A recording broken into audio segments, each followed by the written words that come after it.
The emergency lights bathed the Grand Council chamber in red as alarms echoed through the massive space station. Supreme Counselor Thane of the Luminar stood at the central podium, his luminescent skin flickering with anxiety. Around him, representatives from 43 species shouted in dozens of languages, their translation devices struggling to keep pace with the chaos. "Order! I demand order!" Thane's voice boomed through the amplification system, finally cutting through the noise. The chamber fell into tense silence. "We must approach this rationally.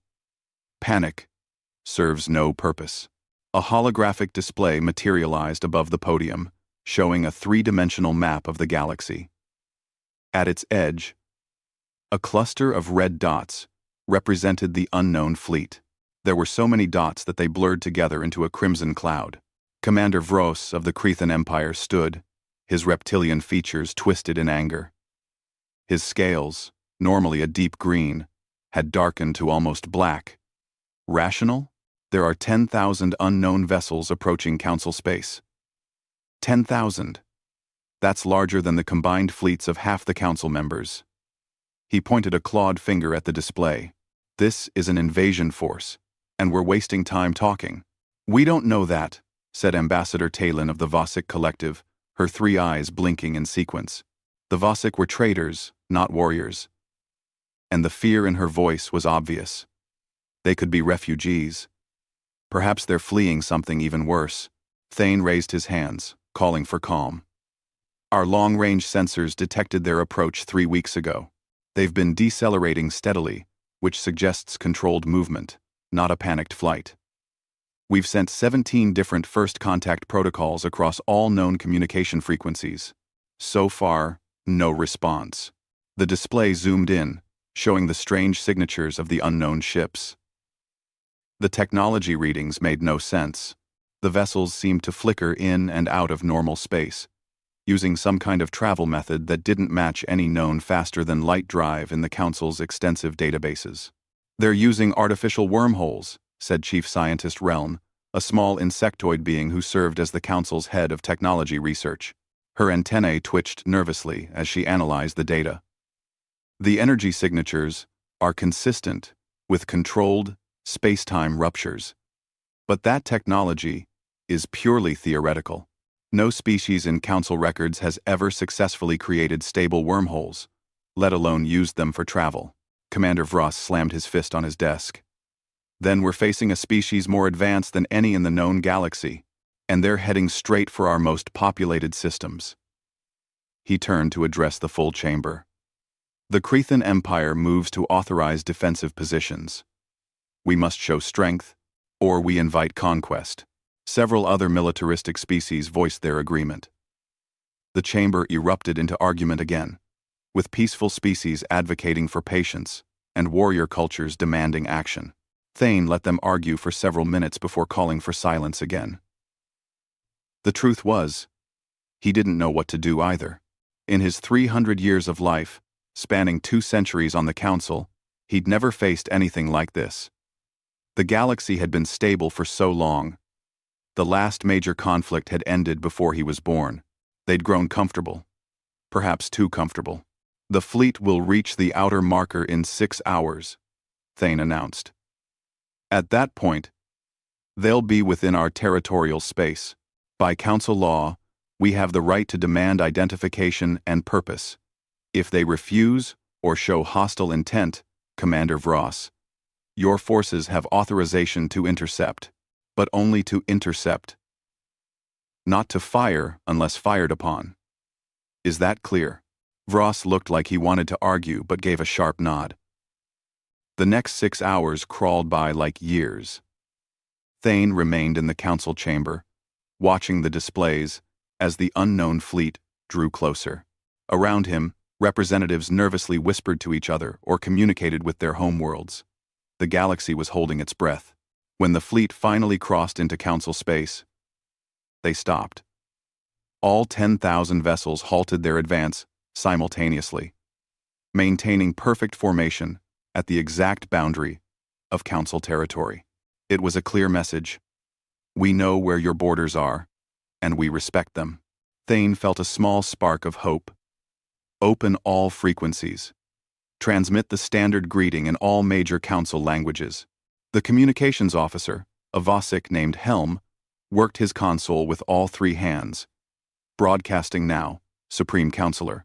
Standard first contact package includes mathematical proofs, scientific constants, and peace symbols from all member species. They waited.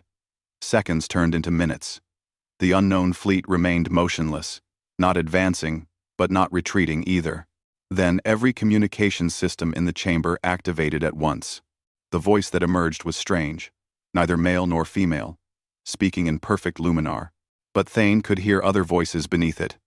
Dozens, hundreds, all speaking simultaneously in different languages. His translation device went wild, trying to process the multi-layered message. This is the United Human Starfleet. We come in peace, seeking contact with galactic civilization. We apologize for our unannounced arrival. We did not wish to cause alarm, but our communication protocols may differ from yours. We are prepared to meet with your representatives at a time and place of your choosing. We mean no harm to any species or world under your protection. The chamber fell absolutely silent. Thane stared at the display, his mind refusing to process what he'd just heard. Did they say, human? Ambassador Talin's voice was barely a whisper. Chief Scientist Reln was already pulling up data on her console, her antennae vibrating so fast they blurred. Impossible. Absolutely impossible.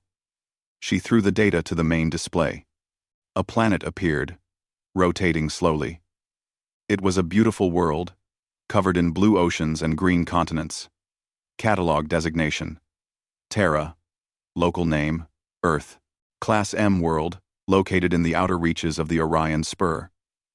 Survey conducted 823 years ago by a Vosik exploration vessel. The image changed, showing primitive cities and roads. The dominant species, calling themselves humans, were classified as pre-spaceflight. They had discovered nuclear fission but had not yet achieved sustained fusion reactions. Their most advanced spacecraft were simple chemical rockets, capable of reaching their own moon. Another image appeared, showing a human. The being walked on two legs, had two arms, and a head with two eyes. Completely ordinary by galactic standards, the report listed their average lifespan at less than 100 years, their physical strength as below average, and their technology level as primitive. The world was placed under standard quarantine protocols. Reln continued. No contact allowed until they developed faster-than-light travel on their own. According to our models, that shouldn't happen for another 2,000 to 3,000 years. Thane's mind raced. You're certain this is the same species? The genetic markers match exactly, Reln said. She displayed a comparison between the 800-year-old survey data and the current transmission. The voice print contains human vocal patterns. It's definitely them. But how? Talene asked what everyone was thinking. How does a species jump from chemical rockets to artificial wormholes in 800 years? That's not just fast development. That's impossible development. Commander Vross stood again, and this time there was genuine fear beneath his anger. It's a trick. Or they stole the technology. Or... He paused, clearly struggling with the implications. Or... They're not telling us something very important. Thane had to agree. Something was very wrong here. Species didn't advance that quickly. Evolution, both biological and technological, took time. The Luminar had needed 15,000 years to reach the stars. The Crethans, 12,000. Even the incredibly innovative Vosik had taken 8,000 years. Yet here was a species that had done it in less than 1,000, starting from a technological level that should have required millennia to overcome. We need answers, Thane said firmly. He activated his communication panel.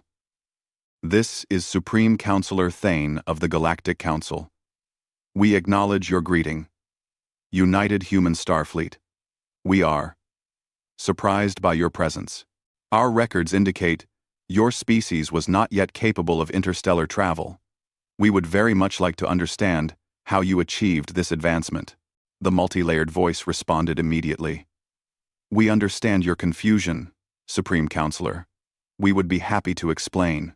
However, the full story is complex and may be difficult to convey over communications channels.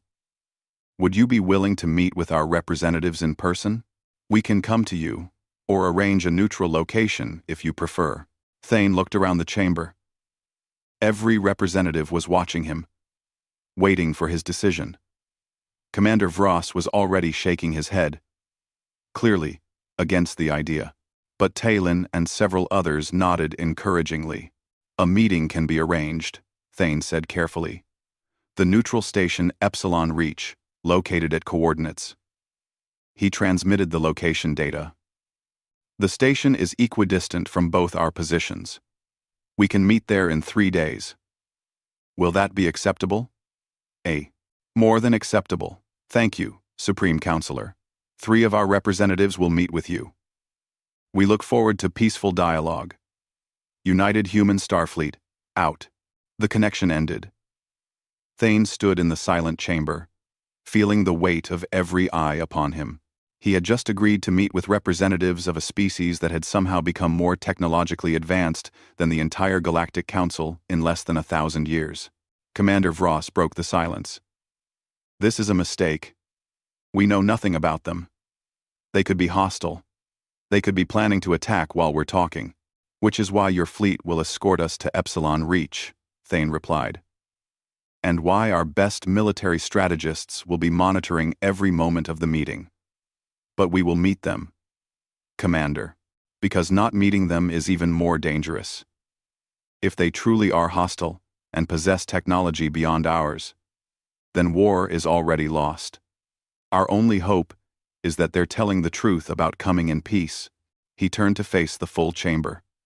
"I'm calling an emergency session. All council members should send their brightest minds. Scientists, historians, xenobiologists, anyone who might help us understand what we're dealing with. Because in 3 days, we're going to learn how humanity achieved the impossible." The chamber erupted into activity as representatives rushed to contact their governments. Thane remained at the podium, staring at the display showing the human fleet. 10,000 vessels, each one representing technology that shouldn't exist. Chief Scientist Reln approached him quietly. "Supreme Counselor, I've been reviewing the sensor data. There's something else you should know." "What is it?" Her antennae drooped, a sign of deep concern in her species. "The fleet isn't uniform. The ships are all different from each other. Different designs, different power signatures, different technology bases. It's like they were built by different civilizations, not one unified species." Thane felt a chill run through him. "What are you saying?" "I'm saying that maybe we're not dealing with one human civilization. We might be dealing with several. All arriving together, but each one different." She paused. "Supreme Counselor, what if humanity didn't just advance their technology? What if they advanced themselves? And no. When one raid, win the Razoo. What if they advanced themselves?" Thane looked back at the display, at those 10,000 ships waiting patiently at the border of Council space. Each one different. Each one representing a different path humanity had taken, and all of them more advanced than anything the galaxy had ever seen. In 3 days, he would get his answers. But as he stood there in the red emergency lighting, surrounded by frightened representatives and impossible technology readings, Thane couldn't shake the feeling that those answers would change the galaxy forever. The question was, would it be a change for better or for worse? Station Epsilon Reach had been built specifically for moments like this, though it had rarely been used.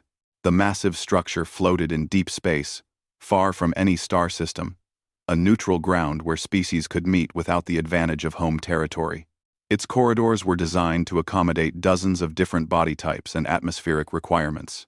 Today, those corridors buzzed with activity as Council representatives prepared for the most important first contact in galactic history. Supreme Counselor Thane stood in the main conference chamber, watching through the massive viewport as a single human ship approached. It was smaller than he expected, elegant in its design, with smooth curves that seemed almost organic.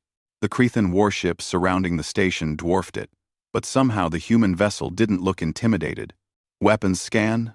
Commander Vross asked from his position near the security console. He hadn't wanted to attend this meeting, but Thane had insisted.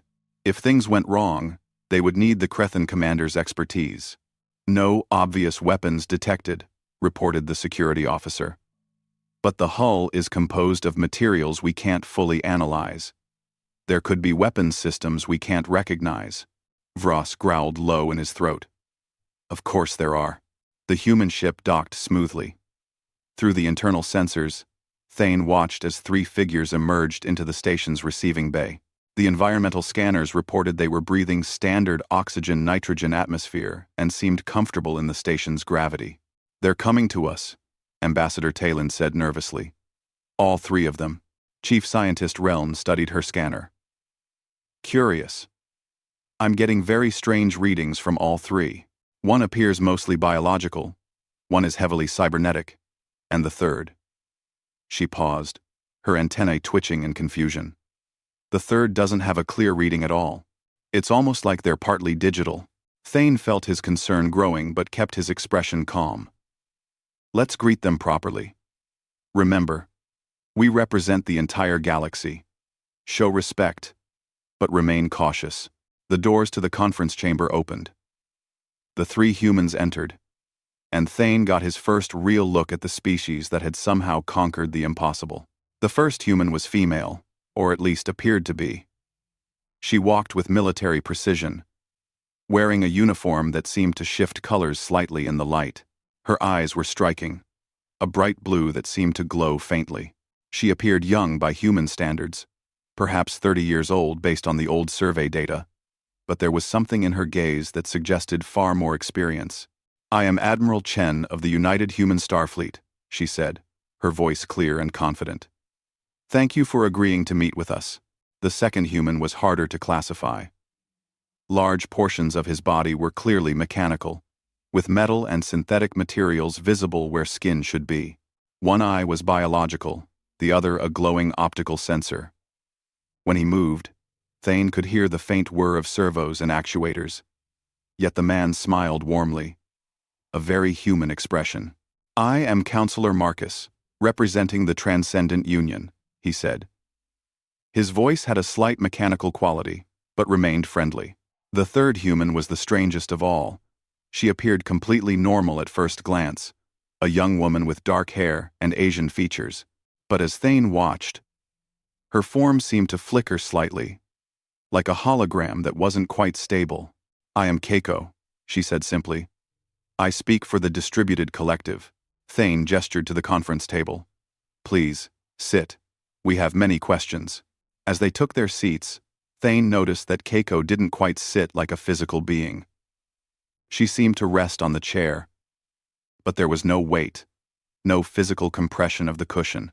She was there, but somehow not entirely there. "I'm sure you do," Admiral Chen said. "Let me start with the most obvious question you must have. Yes, we are human, the same species that was surveyed 823 years ago. And yes, we were exactly as primitive as your records indicate." "Then how?" Thane asked bluntly. "How did you advance from chemical rockets to faster-than-light travel in less than 1,000 years?" Chen smiled, but it was a sad smile. "We didn't develop faster-than-light travel. Not for most of that time. What we developed was patience, determination, and a willingness to change ourselves in ways your species never considered." She activated a holographic projector, and images filled the space above the table. Earth appeared. That beautiful blue world, from the survey reports. 800 years ago, humanity reached a critical moment. We knew we were alone in our solar system. We had searched for signs of other intelligent life and found nothing nearby. We also knew that staying on one planet was dangerous. One asteroid strike, one disease, one war could end us. Chen's expression grew more serious. "So, we made a choice. We would go to the stars, even though we didn't have the technology to do it quickly. The image changed, showing massive cylindrical vessels. They were enormous, each one the size of a small city. Generation ships, Counselor Marcus explained, his mechanical voice filled with something that sounded like reverence. We built 43 of them over the course of 100 years. Each one carried 10,000 people and all the knowledge and resources they would need to survive a journey lasting centuries. Reln leaned forward, her scientific curiosity overcoming her fear. Their children and grandchildren would live and die aboard ships, never reaching the destination? Yes, Chen said simply. It was a sacrifice. But humans have always been good at sacrificing for future generations. The first ships launched 600 years ago, heading toward nearby star systems we thought might have habitable planets. They traveled at 10% of light speed. The journeys would take between 80 and 300 years, depending on the destination. The image shifted, showing the interior of one of these vessels. Thane saw gardens, living spaces, schools, entire communities living inside a metal tube, crossing the vast emptiness of space. But something happened during those journeys, Chen continued. Something we didn't fully anticipate. When you put thousands of humans in an enclosed space for generations, with advanced science and technology at their disposal, and give them centuries to work with, they start to experiment. They start to improve things. And eventually, they start to improve themselves. Keiko spoke for the first time since sitting down, her voice seeming to come from everywhere and nowhere at once. The ships became laboratories, not just for external technology, but for human enhancement. Each generation made small improvements. Better genetic treatments for space adaptation, neural interfaces to handle the complex ship systems, cybernetic enhancements to survive the harsh environment. We had to change, Marcus added, gesturing to his mechanical body. Space is not kind to baseline biology.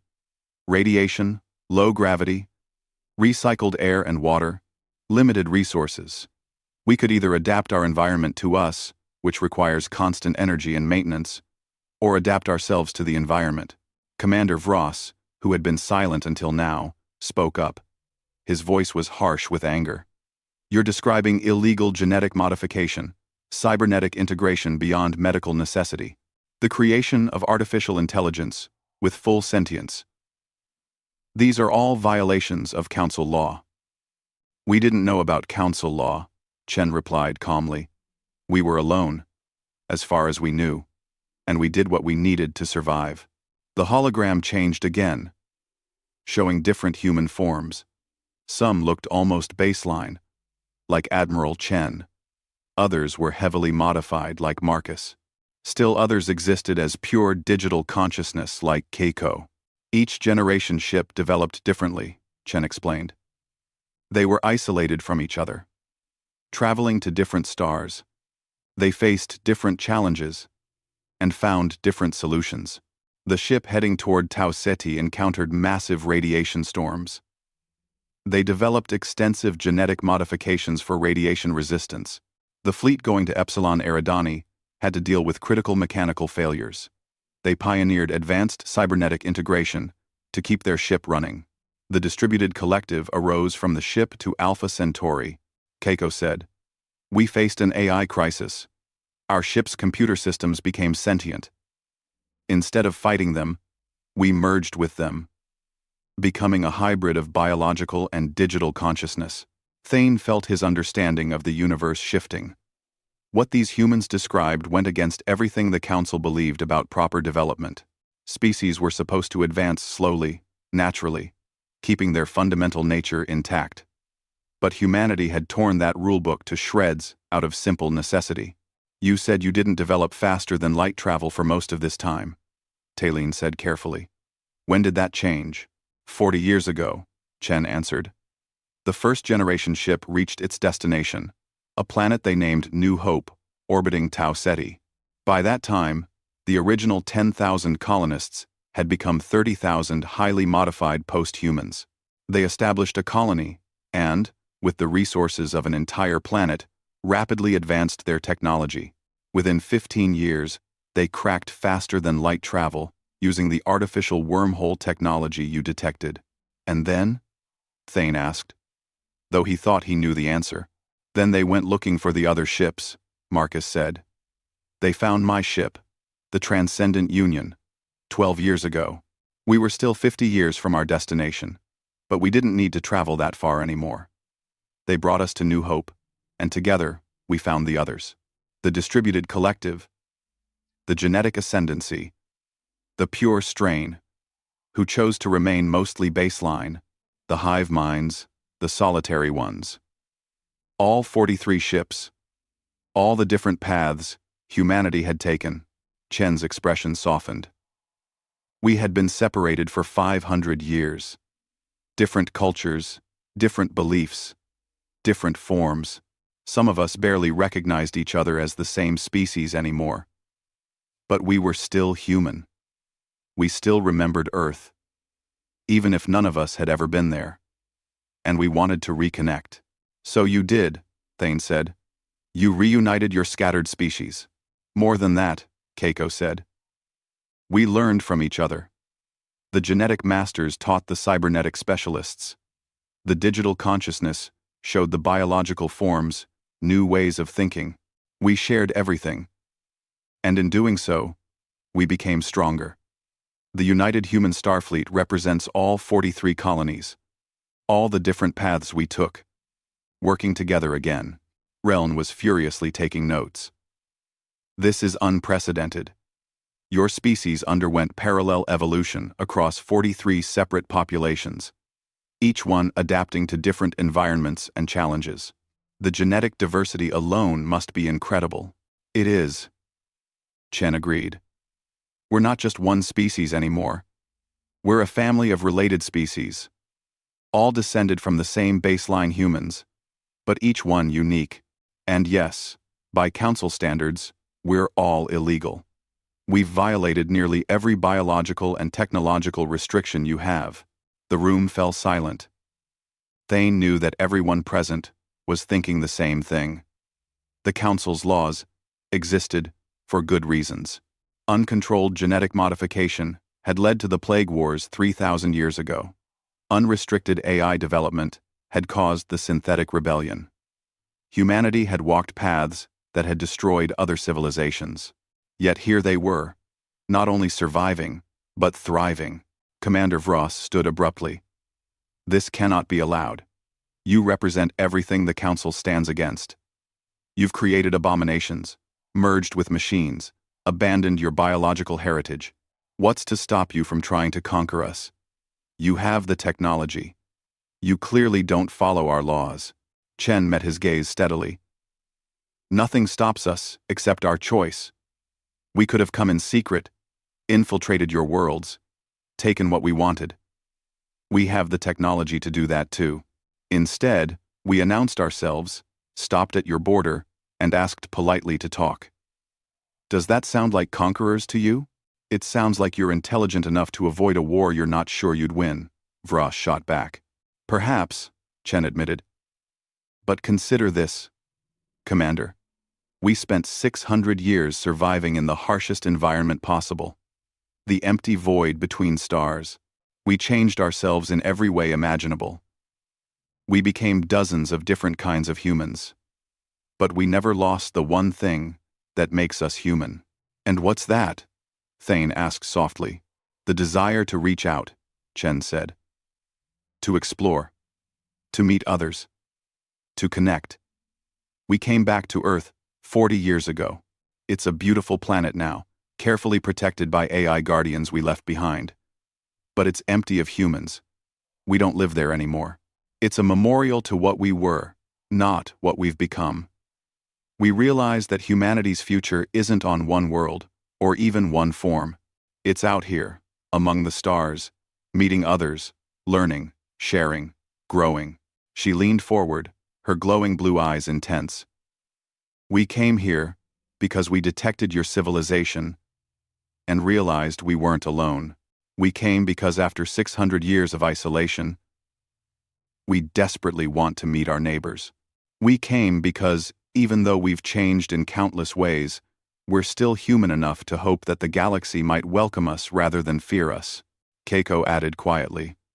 We came because loneliness is the worst fate any species can suffer, and we don't want to be alone anymore. Thane felt something shift inside him.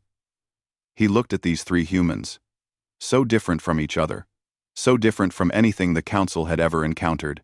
One mostly biological, one heavily cybernetic, one existing partly outside physical reality. They represented a civilization that had broken every rule and survived through means the Council considered forbidden. But they had also traveled across the galaxy just to say hello. I believe you, Thane said finally. But belief isn't enough. The Council will need proof. They will need to understand that despite all your changes, you haven't lost your morality, your compassion, your fundamental humanity. What do you propose? Chen asked. Thane thought carefully. A test. We have a crisis in the Outer Rim. The Chal species is dying from a plague that our best scientists can't cure. Billions are already dead. If your advances are real, if your modifications give you capabilities beyond ours, prove it by helping them. Save the Chal, and you'll show the galaxy that human power comes with human compassion. Real. Okan. Chen looked at Marcus and Keiko. Some kind of silent communication passed between them, too fast for Thane to follow. Then Chen turned back and smiled. We accept, she said. Send us the data on the Chal plague. We'll save them. Not because it's a test, but because that's what humans do. We help those who need it. As the meeting adjourned, Thane watched the three humans leave. Commander Vross moved beside him, his expression dark. You made a mistake, the Crethan said. You're giving them access to one of our member species. They could use the plague research to develop biological weapons. Perhaps, Thane admitted. But I'm betting that their humanity is stronger than their technology. We'll know soon enough if I'm right. Through the viewport, he watched the human ship undock and return to its fleet. 10,000 vessels, representing paths the galaxy had never dared to walk. The question was no longer how humanity had achieved the impossible. The question was, what the galaxy would do now that the impossible had arrived. The Chal homeworld looked like it was dying. From orbit, Supreme Counselor Thane could see the empty cities, the abandoned agricultural zones, and the massive quarantine camps, where the sick were isolated from the healthy. What had once been a thriving world of 12 billion insectoid beings was now a graveyard where only 5 billion remained, and that number dropped by millions every week. I've never seen anything like this, Ambassador Talon whispered beside him. She had worked on disease control for decades, but even her experience couldn't prepare her for this level of devastation. The Chal plague had appeared 3 years ago without warning.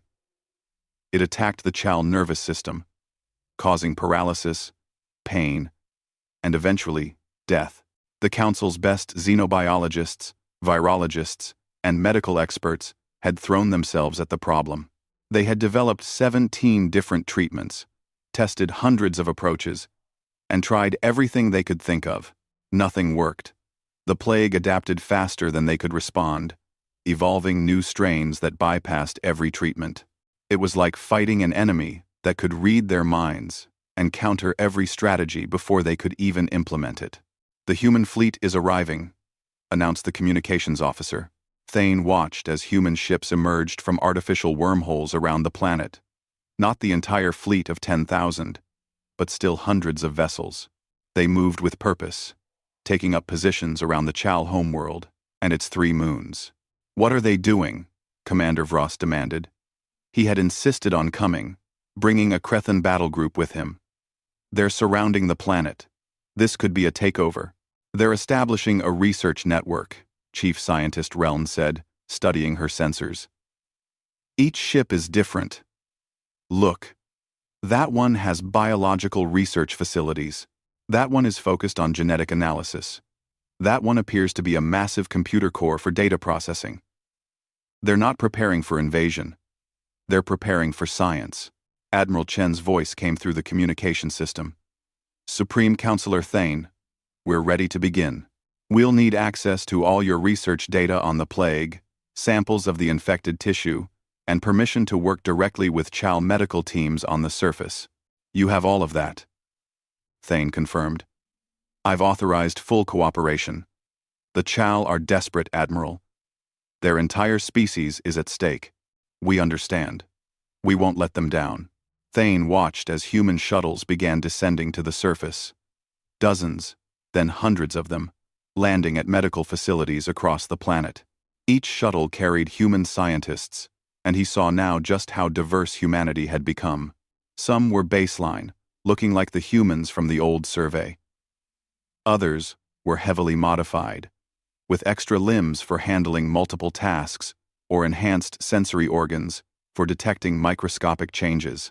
Some were cybernetic, like Counselor Marcus, their mechanical bodies allowing them to work in contaminated zones without risk. And some were digital, like Keiko, existing as projections that could analyze data at incredible speeds without physical form. It's fascinating, Reln said, her antennae quivering with scientific excitement. Each type of human is specialized for different aspects of the research. The biological specialists can directly interface with Chal tissue at the cellular level. The cybernetic ones can process massive amounts of data. The digital consciousnesses can run millions of simulations simultaneously. They're not just working together. They're working as one massive, distributed intelligence. Commander Vros crossed his arms. Or they're showing off, demonstrating their superiority to intimidate us. But Thane didn't think so. He watched the screens showing human researchers working alongside Chal medical staff. There was no arrogance in their behavior. No condescension. They asked questions, listened carefully to answers, and treated the Chal as equals despite the obvious technological gap. One screen showed a human genetic specialist named Dr. Amara working with a Chal doctor named Killix. The Chal was exhausted, his chitinous exoskeleton dull from stress and overwork. He had been fighting this plague for 3 years, watching his people die despite his best efforts. Dr. Amara placed a gentle hand on Killix's shoulder. The human woman had modified eyes that could see into the ultraviolet spectrum where Chal communicated with color patterns. "You've done incredible work," she said. "Your research gave us a huge head start. We're building on your foundation, not replacing it." Thane saw Killix's color patterns shift to something that meant gratitude in Chal communication. The simple kindness seemed to give the exhausted doctor new energy. Days passed. The humans worked around the clock, though Thane realized that many of them didn't need sleep in the traditional sense. The cybernetic ones simply recharged their power cells. The digital ones never stopped working at all. Even the biological humans seemed to need less rest than normal, perhaps due to genetic modifications. The amount of data they processed was staggering. They analyzed the plague from every possible angle: genetic, chemical, biological, viral, bacterial, prion-based. They studied how it spread, how it evolved, how it attacked the Chal nervous system. They ran simulations that would have taken the Council's computers years to complete, finishing them in days. Chief Scientist Reln spent hours studying their methods. She returned to Thane with reports that read like science fiction.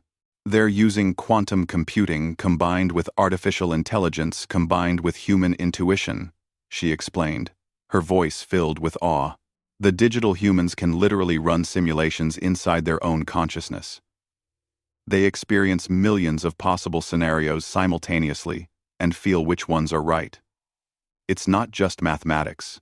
It's art and science merged together." "Have they made progress?" Thane asked. "They've made more progress in 5 days than we made in 3 years, Reln admitted. "They've already identified 17 distinct strains of the plague, figured out its evolutionary mechanism, and traced its origin to a natural mutation in a common Chal gut bacteria. It wasn't a weapon or an invasion. It was just bad luck. Biology gone wrong." On the 8th day, Admiral Chen requested a meeting with Thane and the Chal collective leader, an elderly Chal named Thresh who spoke for the entire species. They gathered in a medical facility on the surface. Thresh was clearly weak, his color patterns dim. He had caught the plague himself 2 weeks ago, and was in the early stages. He had refused treatment until all his people could be treated, a noble gesture that was slowly killing him. "We have solutions," Admiral Chen announced without preamble. "Multiple solutions." Actually, she activated a holographic display showing complex molecular structures. "The plague is incredibly adaptive, which is why single treatments haven't worked. It evolves too fast. So we developed multiple approaches that work together." A human virologist named Dr. Yuki took over the presentation. She was a digital consciousness, her holographic form shifting with excitement. Treatment option 1 is a genetic retrovirus that repairs the damage to child nervous systems and provides permanent immunity to all current plague strains. It's highly effective but requires genetic modification of every CHAL individual. Thresh's color pattern shifted to concern. "Genetic modification is difficult for my people to accept. We value our natural form." 1. "We understand," Admiral Chen said gently. "That's why we developed 16 other options. Treatment 2 is a combination of synthetic antibodies and targeted nanomachines that hunt down and destroy plague organisms. It doesn't modify your genetics at all, but it requires regular booster treatments every few months." Dr. Yuki continued. "Treatment 3 uses modified bacteriophages, viruses that attack only the plague bacteria. Treatment 4 is a full immune system reset that teaches your bodies to recognize and fight the plague naturally. Treatment 5 uses cybernetic neural implants to bypass damaged nervous tissue." She went through all 17 treatments, each one tailored to different CHAL preferences and needs. Some were permanent, some temporary, some required technology, some used purely biological means, some worked for all CHAL subspecies, some were specialized. "You developed 17 different cures?" Thane asked in disbelief. "We wanted to give the CHAL choices," Counselor Marcus said. He had been working with the cybernetic research team. "Every species should have the right to decide how they're saved. Some CHAL might accept genetic modification. Others might prefer cybernetic enhancement. Some might want purely natural biological solutions. We provided all the options." Number. Thresh was silent for a long moment, his color patterns cycling through emotions Thane couldn't fully read. Finally, he spoke. "In 3 years, the Council developed treatments that didn't work. In 8 days, you developed 17 that do. How is this possible?" Admiral Chen sat down across from Thresh, meeting his multifaceted eyes. "Because we approach problems differently. The Council has rules about what research is acceptable. No genetic modification beyond certain limits. No dangerous AI experiments. No risky cybernetic integration. Those rules exist for good reasons. They prevent disasters, but they also prevent solutions," Dr. Amara added. "We don't have those restrictions. We've already walked those dangerous paths. We know how to use genetic modification safely because we modified ourselves. We know how to work with AI because we became AI. We know how to integrate cybernetics because we're already cyborgs." "Your people's crisis required extreme solutions," Keiko said, her digital form materializing beside them. "And we had extreme tools. But more than that, we had experience with desperation. Our ancestors on the generation ships faced extinction many times. Reactor failures, plague outbreaks, asteroid strikes, system malfunctions. They learned to solve impossible problems because the alternative was death. We inherited that knowledge and that determination." Commander Vros, who had been monitoring from orbit, spoke through the communication system. "This proves my point, Supreme Counselor. They're too powerful.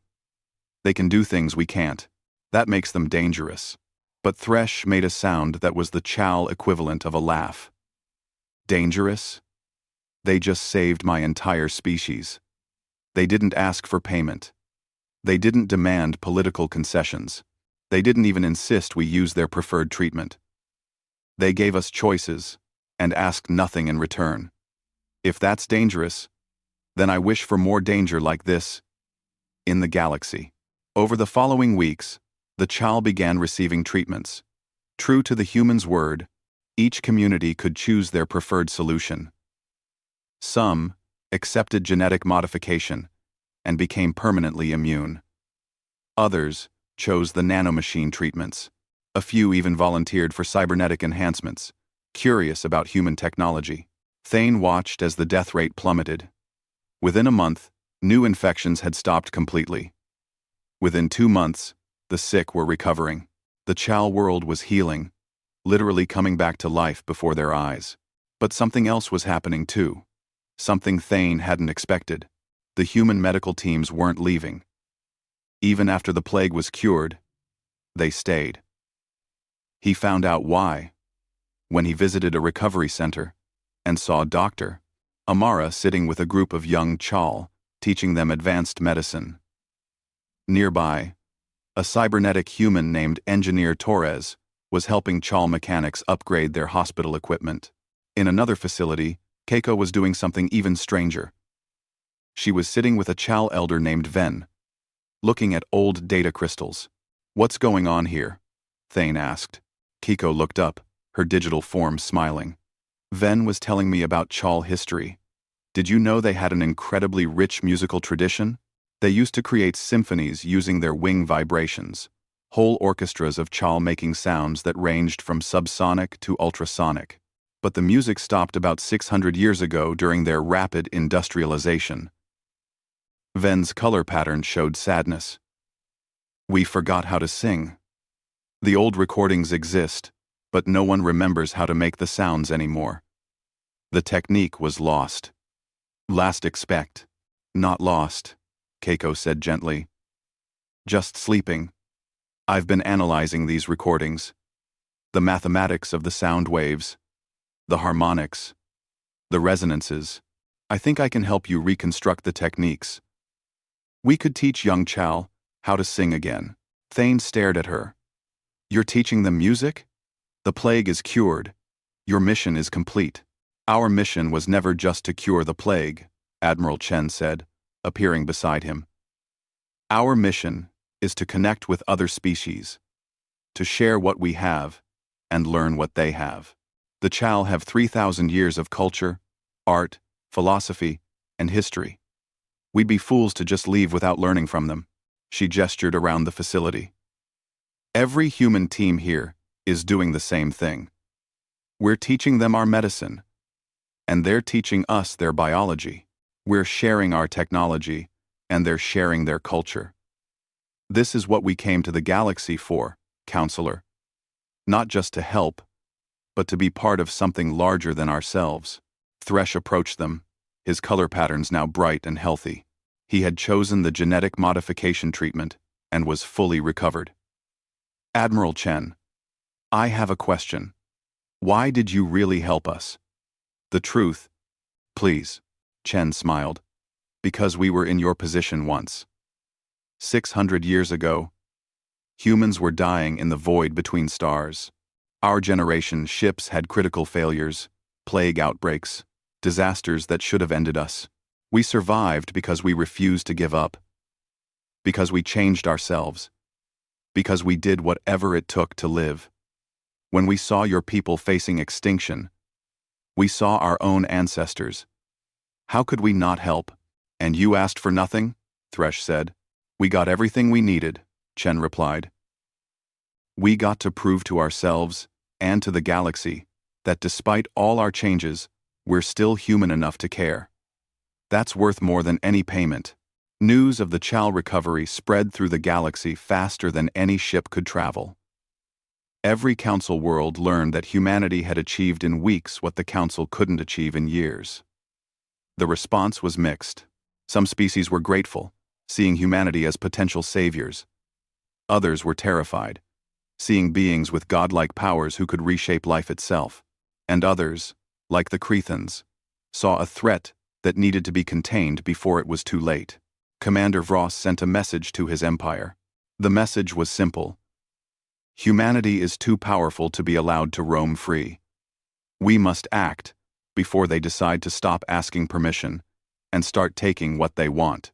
But on the Chal homeworld, something remarkable was happening. In a recovery center, a young Chal named Krill stood before a group of his peers and a handful of human observers. He took a deep breath, spread his wings, and for the first time in 600 years, a Chal sang. The sound was beautiful, a cascading harmony that made use of frequencies most species couldn't even hear. It was joyful and sorrowful at once. A song about loss and recovery, about death and life, about the end of one era and the beginning of another. Keiko recorded it all, tears running down her holographic face even though she didn't technically have a physical body to cry with. Dr. Amara stood beside her, openly weeping. Even the cybernetic humans seemed moved, their optical sensors glowing brighter. Thane watched from the doorway, and he finally understood. Humanity hadn't just saved the Chal from a plague. They had saved them from a different kind of death, the slow extinction of culture and joy. They had given back not just life, but a reason to live. And if they could do that for the Chal, what could they do for the rest of the galaxy? The question was no longer whether humanity was dangerous. The question was whether the galaxy was ready for what humanity wanted to give them. But somewhere in deep space, the Crethan Empire was mobilizing its fleets. They had their own answer to that question, and it involved weapons, not songs. The Crethan Imperial Fleet emerged from hyperspace in perfect formation. 3,000 warships, the largest military force assembled in 1,000 years, surrounded the Chal system like a steel cage. Their weapons were powered and ready. Their shields were raised. They had come prepared for war. Supreme Counselor Thane received the notification while he was still on the Chal homeworld. His assistant's voice trembled as she delivered the news. "Sir, the Crethans have mobilized their entire battle fleet. They're surrounding us. They're demanding that all human ships surrender immediately." Thane felt his heart sink. He had hoped for more time, but Commander Voss had clearly been planning this for weeks. Minutes later, Chen appeared on the communications screen. She was aboard her flagship, and Thane could see the organized chaos behind her as humans rushed to their stations. But her face was calm, almost unnaturally so. "I assume you've seen the Crethan fleet," she said. "Admiral, I didn't authorize this. The Council didn't approve military action. This is Commander Voss, acting on his own, or possibly with his Emperor's blessing but without Council consent." "I understand," Chen said. "What are his demands?"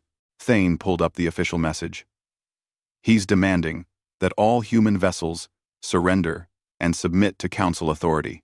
He wants you to accept immediate restrictions on genetic modification, cybernetic enhancement, and AI development. He wants oversight of all your colonies and technology, and he wants you to dismantle what he calls your abomination technologies within 6 months. Chen was silent for a moment. Behind her, Thane could see other humans gathering. Counselor Marcus, Dr. Amara, Keiko, and dozens of others. They were all listening. "And if we refuse?" Chen asked quietly. "He says he'll open fire. He believes you're too dangerous to be allowed to exist in your current form." Thane felt shame saying it. "Admiral, I want you to know that many council members oppose this action. The Luminar, the Vosic, the Chal, and at least 20 other species have formally protested. But the Crethans have the largest military in the galaxy. We can't stop them by force. How long do we have?" "He's given you 1 hour to respond." Chen nodded slowly. "Thank you for the warning, Counselor. We'll contact you shortly with our answer." The screen went dark. Thane sat in the silence, feeling helpless. He had brought humanity to the Council's attention. He had tested them with the Chal crisis, and now his actions might lead to the destruction of an entire species. Ambassador Tylin entered his quarters, her 3 eyes wet with tears. "This is wrong. The Crethans are wrong. Humanity saved the Chal. They've done nothing but help." "I know. Thane said. But fear is stronger than gratitude in the hearts of warriors. The Crethans see power and assume it will be used against them. Aboard the human flagship, Admiral Chen stood before a holographic display showing the Crethan fleet, 3,000 ships to humanity's 400 vessels in the immediate area. The rest of the human fleet was scattered across the galaxy, exploring, helping, learning. They couldn't reach the Chal system in time to make a difference. We could fight, Counselor Marcus said. His cybernetic body was built for war, among other things. Our technology is more advanced. We might win. We would win, Keiko corrected. Her digital consciousness had already run the simulations. 97% probability of victory. But casualties on both sides would be catastrophic. Millions would die. Dr. Amara shook her head. We didn't cross the galaxy to kill people. We came here to meet them, to connect with them. Then what do? Asked another human. A heavily modified biological specialist named Thorne. Submit? Let them dictate what we can be? Force us back into baseline form and abandon everyone who can't or won't change back? Chen looked at them all. Her crew, her family, humanity in all its diverse forms. They had spent 600 years becoming who they were. Could they give that up? Should they? There's a third option, she said slowly.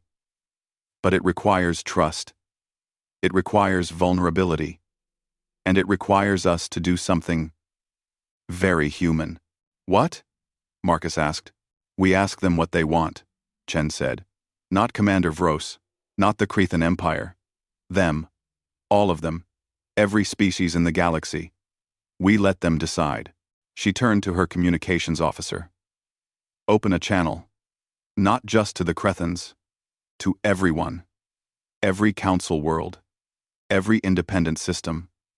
Every species that's listening. I want this broadcast to reach the entire galaxy. The officer worked his console. Channel open, Admiral. You're broadcasting on all frequencies. Estimated reach. 400 billion beings. Chen took a deep breath. Then she spoke. My name is Admiral Chen of the United Human Starfleet. Right now, a Crethan battle fleet has surrounded us and demanded our surrender. They want us to change what we are, to become less than we've become, or be destroyed. I understand their fear. We're different. We've walked paths that other species consider dangerous or forbidden. By the rules of the Galactic Council, we're abominations that shouldn't exist. She paused, letting her words sink in. But here's what the Crethans don't understand. We're not making this decision alone. Because this isn't just about humanity. It's about what kind of galaxy we all want to live in. On 1,000 worlds, billions of beings stopped what they were doing to listen. In the council chambers, representatives gathered around displays. On the Chal homeworld, recovered patients and human medical teams watched together. Chen continued. 600 years ago, humans faced a choice. Stay on one world and risk extinction, or venture into the unknown, even though we didn't have the technology to do it safely. We chose to go. We chose to change ourselves rather than wait for the universe to change for us. Every modification, every enhancement, every integration of human and machine, human and digital, human and genetic engineering, all of it came from one simple drive: the will to survive and thrive in a universe that doesn't care if we live or die. But we never lost our humanity. We saved the Chal not because it benefited us, but because it was right. We're teaching them music not because we gain anything, but because culture matters. We came to the galaxy not to conquer, but to join, to be part of something larger than ourselves. Her voice grew more intense. Now, the Crethans demand we give that up. They want us to submit, to accept limitations, to become less. And I'm here to tell you that we're willing to do that, but only if it's what the galaxy wants. Not what one empire demands. Not what fear dictates. What all of you, collectively, democratically, freely choose. Thane watched the broadcast with growing amazement. What was Chen doing? So here's what we propose, Chen said. We're opening our technology. All of it. The genetic modifications, the cybernetic integrations, the AI consciousness transfers, the medical treatments, the cultural preservation techniques, everything we know. We're offering it freely to any species that wants it. Behind her, the other humans nodded. Dr. Amara stepped forward. We'll teach anyone who wants to learn. We'll share our knowledge of genetics, of cybernetics, of digital consciousness. Not to force change, but to offer choice. Keiko materialized beside them. Every species should have the right to decide their own path. To modify or not modify. To enhance or remain baseline. To integrate with AI or keep them separate. We're not saying our way is the only way. We're saying it's one way, and you should all have access to the same options we had. Counselor Marcus spoke next. The Crethan Empire is afraid we'll use our power to dominate, so we're giving that power away. If everyone has access to the same technology, there's no advantage, no threat, just different choices for different peoples. Chen took over again. But we're also asking for something. We're asking for the right to exist as we are. We're asking for acceptance that different doesn't mean dangerous. And we're asking for time. Give us 1 year. Let us work with any species that wants our help. Let us prove that our modifications haven't made us monsters. At the end of that year, we'll hold a vote. Every council species gets to decide. Do we accept humanity as they are, or do we enforce restrictions? She looked directly at the camera, her glowing blue eyes intense. If the vote goes against us, we'll accept it. We'll leave council space. We'll settle in the unexplored regions, and you'll never see us again. But if the vote supports us, then the Crethan Empire and anyone else who opposes us has to stand down. No more threats. No more ultimatums. Just peaceful coexistence. Chen, let that sink in. We're putting our fate in your hands. All 400 billion of you. Because that's what we believe in. Choice. Democracy. The right of beings to determine their own future. So, what do you say? Galaxy. What kind of universe do you want to live in? Everyone. 2. Everyone. The broadcast ended. Silence fell across the flagship. That was either brilliant or suicidal, Marcus said quietly. Probably both, Chen admitted. She turned to her crew. Now we wait. And hope that the galaxy is wiser than we fear and braver than we expect. In the Crethan flagship, Commander Vross watched the broadcast with fury. It's a trick. She's trying to turn the galaxy against us. But his second officer, a younger Crethan named Syl, looked thoughtful. Commander, she just offered to leave if the vote goes against her. That's not the action of a conqueror. Quote, it's manipulation, Vross snapped. She knows the weak species will vote for her out of gratitude or greed for her technology. On the council station, Supreme Counselor Thane called an emergency session. Representatives arrived in minutes, all talking at once. The chamber was chaos, until Thane restored order. We have 1 hour to respond to Admiral Chen's proposal, he announced. She's asked for a year and a democratic vote. The Crethans have asked for immediate surrender or war.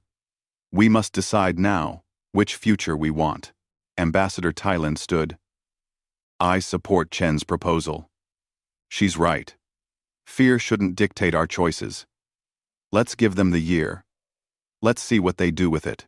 A Crethan representative stood. This is madness. You're trusting a species that violates every law we have. They'll use the year to infiltrate our worlds, to corrupt our people with their abomination technology. Chief Scientist Relm stood slowly. Or they'll use it to help us. The Chal are alive because of humanity.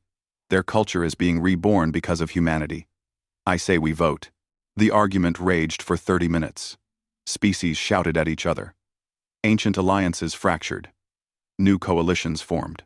The galaxy was being forced to choose between fear and hope, between restriction and freedom, between the safety of the known and the danger of the new. Finally, Thane called for the vote. All those in favor of accepting Admiral Chen's proposal? Lights appeared on the board. Green for yes, red for no. Thane watched as the numbers climbed. The Luminar voted yes. The Vosik voted yes. The Chal voted yes enthusiastically. Species after species, 43 in total, voted to give humanity their year. 20 species voted no, led by the Crethans. The proposal passed. Thane sent the message to both Admiral Chen and Commander Vross. The Council accepts your proposal, Admiral Chen. You have 1 year. At the end of that period, we will hold a galaxy-wide vote. Your fate will be decided democratically. Commander Vross, the Council does not authorize military action. Stand down your fleet immediately. That's an order. Aboard the Crethan flagship, Vross stared at the message. His emperor had given him authority to act, but going against a direct council order would make the Crethan Empire a pariah. He had lost. Power down weapons, he ordered through clenched teeth. Maintain position, but do not fire. This isn't over. As the Crethan ships lowered their weapons, a cheer went up on the human flagship. They had won, without firing a shot. But Admiral Chen wasn't cheering. She looked at the calendar display. 1 year. 365 days to prove that humanity deserved a place in the galaxy. 365 days to show that modification and enhancement didn't mean losing your soul. Send a message to all human vessels, she ordered. Emergency recall. All ships to return to the nearest council world and offer assistance. Medical, technological, cultural, whatever they need. We have 1 year to make the galaxy fall in love with us. Dr. Amara smiled. No pressure, right? Just the fate of our entire species, Chen replied. Let's get to work. And across the galaxy, humanity began to move. Not as conquerors, or even as saviors, but as neighbors. They came to teach and to learn, to help and to share, to prove that despite their power, they were still fundamentally, beautifully human. The clock was ticking. The galaxy was watching. And everything, humanity, had become hung in the balance of what they would do next. The year passed like a storm, fast and transformative, leaving nothing unchanged in its wake. Supreme Counselor Thane stood in the observation gallery of the council station, watching the galaxy transform before his eyes. The holographic displays showed human activity across hundreds of worlds. Everywhere he looked, humanity was making its mark. On the Vosik trading worlds, human archaeologists had recovered ancient texts thought lost in the Great War. The Vosik people were rediscovering their own history, reading poems and stories that hadn't been seen in 2,000 years. Vosik children learned about their ancestors' dreams and struggles, about the culture that existed before their species became focused purely on commerce. On the militaristic Crethan colonies, something even more surprising was happening. A small group of Crethans had volunteered for genetic modifications to enhance their already formidable physical abilities. But in the process, they had also chosen modifications to enhance empathy and emotional regulation. Young Crethans, who once would have become soldiers, were now becoming artists, philosophers, and peacekeepers. The Crethan Empire was furious, but the individuals insisted it was their choice.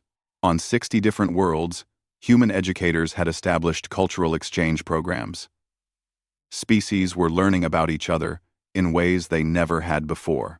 A Luminar child could experience what it was like to see through Chal compound eyes. A human could temporarily download memories of flying through the atmosphere of a gas giant.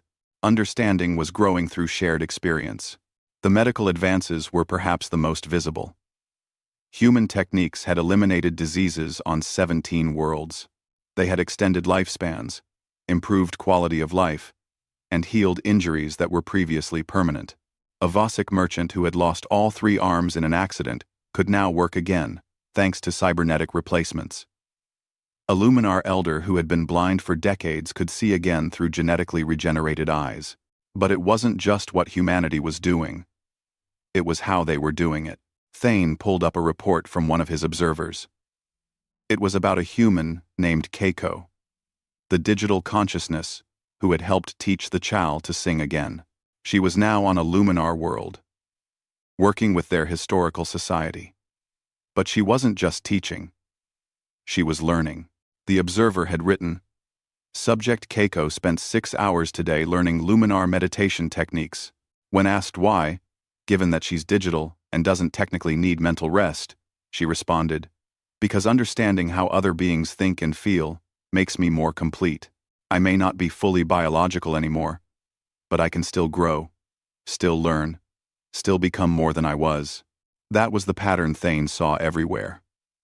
Humans weren't just sharing their knowledge. They were hungry for knowledge from others.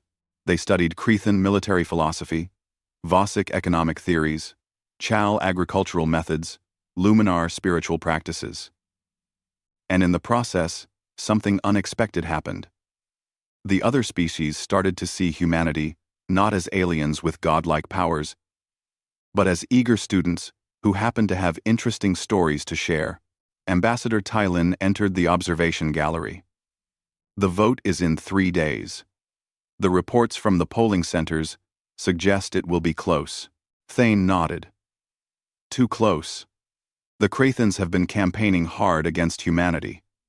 They're calling them polluters of natural form, corrupters of proper development, dangerous unknowns who will destabilize the galaxy. They're afraid. Tylin said softly. Change is frightening. Especially change this fast. Are you still voting yes? Thane asked. Tylin's 3 eyes blinked in sequence, a sign of certainty in her species. Absolutely. I've seen what humanity has done this year. They've saved lives, recovered lost culture, advanced science by centuries, and done it all while respecting our choices. They've never forced anyone to accept modifications. They've never demanded payment. They've simply offered help to those who asked. How can I vote against that? No. Thane pulled up another report, this one troubling. But they've also fundamentally changed the galaxy. 6 species have now begun genetic modification programs based on human techniques. 4 more are developing AI consciousness research. Dozens are pursuing cybernetic enhancement. The galaxy will never be the same. Was it supposed to stay the same forever? Tylin challenged. Thane, we've been stagnant for 1,000 years. The same technologies, the same thinking, the same restrictions. Humanity showed us that there are other paths. Some species will take those paths, others won't. But having the choice is better than not knowing the choice exists. Before Thane could respond, an alarm sounded. Chief Scientist Reln rushed in, her antennae vibrating with agitation. Supreme Counselor, we have a situation. The Crethan Empire just made a public announcement. They're declaring that if the vote goes in favor of humanity, they will withdraw from the Galactic Council. They'll take their 20 allied species with them and form their own coalition. Thane felt his heart sink. That would split the galaxy. We'd have 2 major powers instead of 1 unified council. It gets worse, Reln said. Intelligence reports suggest that if they withdraw, they plan to continue defensive operations against humanity. They won't abide by the vote results. Quote, this was the scenario Thane had feared. The galaxy splitting not over resources or territory, but over philosophy. Over what beings should be allowed to become. Get me Admiral Chen, he ordered. Minutes later, Chen appeared on the screen. She looked tired. The year had been long for humanity too. Spreading themselves across the galaxy. Trying to help everywhere at once. But her eyes were still bright with determination. Admiral, the Crethans are planning to leave the Council if the vote goes your way. They may even continue military operations against you. Chen nodded slowly. We know. We've been monitoring their communications. Commander Vross has convinced his Emperor that we're an existential threat that must be contained. What will you do if they attack? Defend ourselves, Chen said simply. But we won't invade Crethan space. We won't target their civilians. We'll fight only to protect ourselves and those who want our protection. We won't become the monsters they think we are. Thane studied her face. You knew it might come to this. You knew your arrival would destabilize everything. Yes, Chen admitted. But we came anyway. Because the alternative was staying alone in our corner of space. Isolated. And unknown. We wanted to be part of the galactic community, even if that meant the community had to change to accommodate us. She leaned forward. Supreme Counselor, can I ask you something? What do you believe? Not as the head of the council, but as an individual. Do you think we deserve to exist as we are? Thane was silent for a long moment. It was the question that had haunted him for a year. He thought about everything he had seen.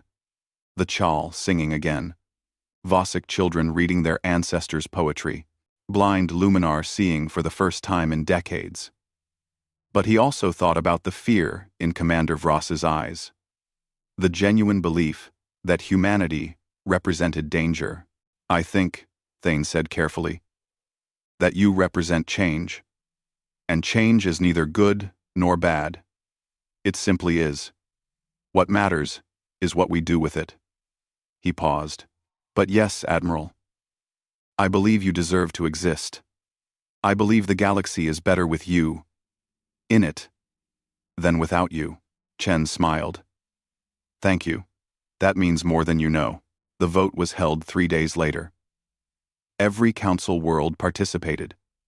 And for the first time in history, they opened the vote to non-council species as well. Any civilization that had been contacted by humanity could participate. Admiral Chen had insisted on it. The numbers were staggering. 400 billion beings voted. The largest democratic exercise in galactic history. The council chambers were packed with representatives, observers, and media from hundreds of worlds. The tension was thick enough to cut. The results came in slowly as each world reported. Thane watched the numbers climb on both sides. Yes, votes for accepting humanity. No votes for rejecting them. The counts were almost exactly equal. Then the Chal votes came in.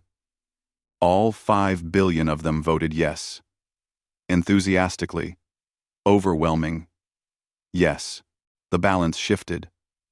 More votes poured in. Species that humanity had helped voted yes. Species that feared change voted no. Species that valued freedom voted yes. Species that valued stability voted no. Thane watched as the final counts appeared. His hands were shaking. Yes. 51.7%. No. 48.3%. Humanity had won. Barely, but they had won. The chamber erupted. Some representatives cheered. Others shouted in protest. The Crethan delegation stood and marched out without a word. Thane called for order but knew it was pointless. The galaxy had just made the most important decision in its history, and half of it was unhappy with the result. He sent a message to Admiral Chen. The vote is complete. Humanity is accepted as part of the Galactic Council with the right to exist in your current form.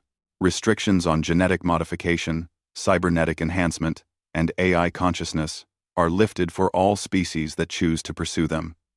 You are home, Admiral. Welcome. On the human flagship, Chen read the message aloud to her crew. They had gathered in the main bay, thousands of humans, in all their diverse forms, biological, cybernetic, digital, and every combination in between. They listened in silence as she read. When she finished, no one cheered. The victory was too slim, too uncertain. They had won the right to exist, but nearly half the galaxy had voted against them. Dr. Amara spoke up. What do we do now? Chen looked at her people. Her family. The descendants of humans who had left Earth 600 years ago on a desperate gamble. We prove them right, she said. Everyone who voted for us, who believed in us, who gave us a chance. We prove that their faith was justified, Counselor Marcus added, and we try to reach those who voted against us. We show them that we're not a threat. That change doesn't have to mean loss. The Crethans? The Crethan Empire withdrew from the council this morning, Chen said.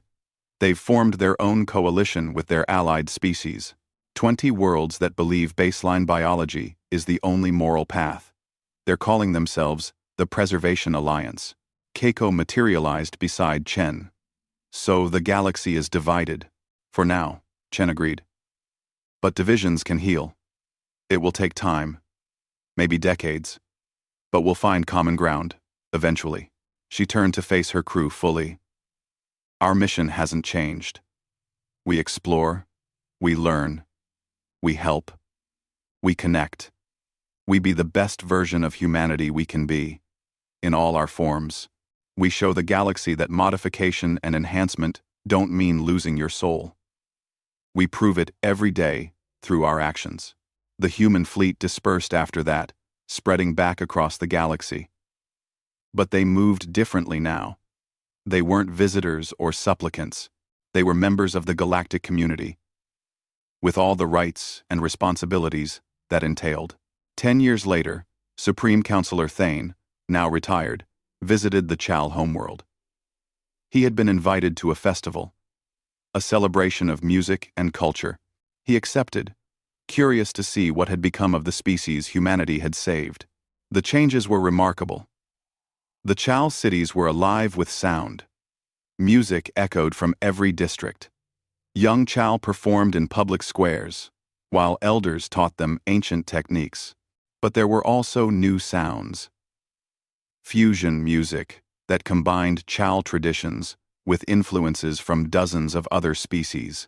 Thane found himself in a cultural center where humans and Chal worked side by side. A young Chal musician named Krill was performing a piece he had composed. The music was breathtaking, using both traditional Chalwing vibrations and a synthesizer that a human engineer had helped him build.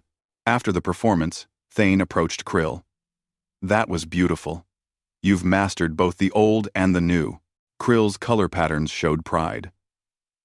The humans taught us that we don't have to choose. We can honor our past while embracing our future. Tradition and innovation aren't enemies. They're partners, a human approached. It was Keiko.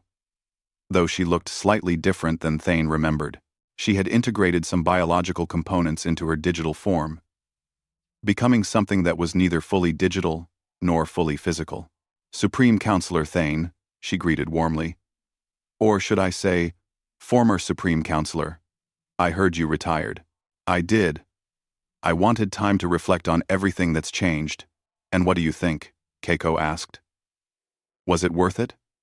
The disruption? The division? The fear? Thane looked around the cultural center. He saw Chal and humans, Luminar and Vosik, even a few Crethons who had left the Preservation Alliance to join the Council. They were learning together, creating together, growing together. I was afraid, Thane admitted. When your fleet arrived, I thought it might be the end of everything we had built. Instead, it was a beginning. The Preservation Alliance still opposes us, Keiko noted. The division hasn't healed. Not yet, Thane agreed. But I've lived long enough to know that fear fades with familiarity. Right now, there are young Crethans who have never known a galaxy without humans in it. They're growing up with modified beings as neighbors, not threats. Give it another generation, maybe 2, and even the Preservation Alliance will change. Keiko smiled. You're optimistic. I learned it from you, Thane said. From all of humanity. You came to our galaxy after 600 years of isolation, knowing you were different, knowing you might be rejected, but you hoped anyway. That stubborn, irrational hope that things could be better. It's infectious. Admiral Chen appeared, now looking older than when Thane first met her. She had chosen to age naturally, refusing genetic treatments that would extend her life indefinitely. Growing old is part of the human experience, she had told him once. I don't want to lose that. I don't want to lose that. Admiral, Thane greeted her. Still making your rounds? Always, Chen replied. Though, I'm not an admiral anymore. I retired from the Starfleet 5 years ago. Now I just travel, learn, experience. It's what I always wanted to do. Do you regret it? Thane asked. The way things turned out? The division you caused? Chen thought for a moment, looking at the bustling cultural center around them. No. Because we gave the galaxy a choice it didn't have before. Stay the same or change. Remain baseline or modify. Keep AI separate or integrate with it. Neither choice is wrong. Both are valid. What we did was open the door and show people there was another room they could walk into if they wanted. Some walked through, Thane observed, and some didn't. And that's okay, Chen said. The Preservation Alliance has every right to maintain their baseline existence. As long as they don't try to force their choice on others, we can coexist. Jun 14. Chen said, Jun 14. Krill approached them, his color patterns excited. Elder Chen, Elder Thane. We're about to begin the collaborative performance. Would you like to participate? 1. What kind of performance? Thane asked. 100 musicians from 20 different species, all playing together. We're attempting something that's never been done before. A true galactic symphony. Chen smiled. We wouldn't miss it. They followed Krill to a massive amphitheater. The stage was filled with beings of every shape and size. Chal with their wing vibrations, Luminar with their light-based instruments, Vosik with their rhythmic percussion. Humans with everything from traditional Earth instruments to advanced synthesizers, even a few Crethans from the younger generation who had defected from the Preservation Alliance. The conductor was a digital consciousness, able to coordinate all the different timing and frequencies simultaneously. The music began. It was chaos at first. Too many sounds, too many styles clashing. But slowly, miraculously, harmony emerged. Each species contributed their unique voice to a whole that was greater than any part. The music swelled, combining frequencies that organic ears couldn't even hear, creating something that had never existed before in the history of the universe. Thane felt tears running down his face. He looked at Chen and saw she was crying too. This, Chen whispered. This is what we came for. Not to save anyone. Not to teach or transform. Just to be part of something like this. When the performance ended, the amphitheater erupted in applause, cheers, and species-specific expressions of joy. Thane watched as musicians from different worlds embraced, celebrating what they had created together. A young Crethan musician, one who had left the Preservation Alliance, approached them nervously. Elder Chen, I wanted to thank you. The music we just played. It wouldn't have been possible without the modifications I chose. Enhanced auditory range. Neural processing for complex rhythms. My family disowned me for it, but I don't regret it. Chen placed a gentle hand on the young Crethan's shoulder. What you choose to become is always your choice. Never let anyone tell you otherwise. As the celebration continued, Thane and Chen walked to the edge of the amphitheater, looking out at the city below. It was night, and the Chal homeworld was beautiful, covered in lights and alive with sound. The Unforeseen, Thane said suddenly. What? Chen asked. When your fleet arrived, I thought the Unforeseen would be humanity's power, your technology, your modifications. But that wasn't it. Was it? Chen shook her head. No. The Unforeseen was the galaxy's response. You could have rejected us. You could have destroyed us. You could have hidden behind fear and laws and the safety of the known. But enough of you chose hope instead. Enough of you chose to believe that different could be good. That was the Unforeseen. We surprised ourselves, Thane admitted. Half of us still don't agree with the choice. The Preservation Alliance grows larger every year, with species that reject modification. The galaxy is more divided than it's been in centuries. And more diverse. Chen countered. More free. More alive. Conflict isn't always bad, Thane. Sometimes tension is the price of growth. They stood in comfortable silence, watching the lights of the Chal City. Somewhere in the distance, music played. Multiple kinds of music, blending and clashing, creating something new from the collision of different sounds. What's next for humanity? Thane asked. Chen smiled. More of the same. Explore, learn, connect, grow. There are still regions of the galaxy we haven't seen, species we haven't met, questions we haven't answered, and now we get to do it together with the Council, as equals, as partners. And the Preservation Alliance? We leave them alone unless they ask for help. They have the right to their path, just as we have the right to ours. Maybe someday they'll change their minds. Maybe they won't. Either way is fine. Thane turned to face her fully. I have one last question. Do you think you're still human? After all the modifications, all the changes, the 600 years of evolution? Are you still the same species that left Earth? Chen considered the question carefully. Yes and no. We're not the same humans that left Earth. We've changed too much for that.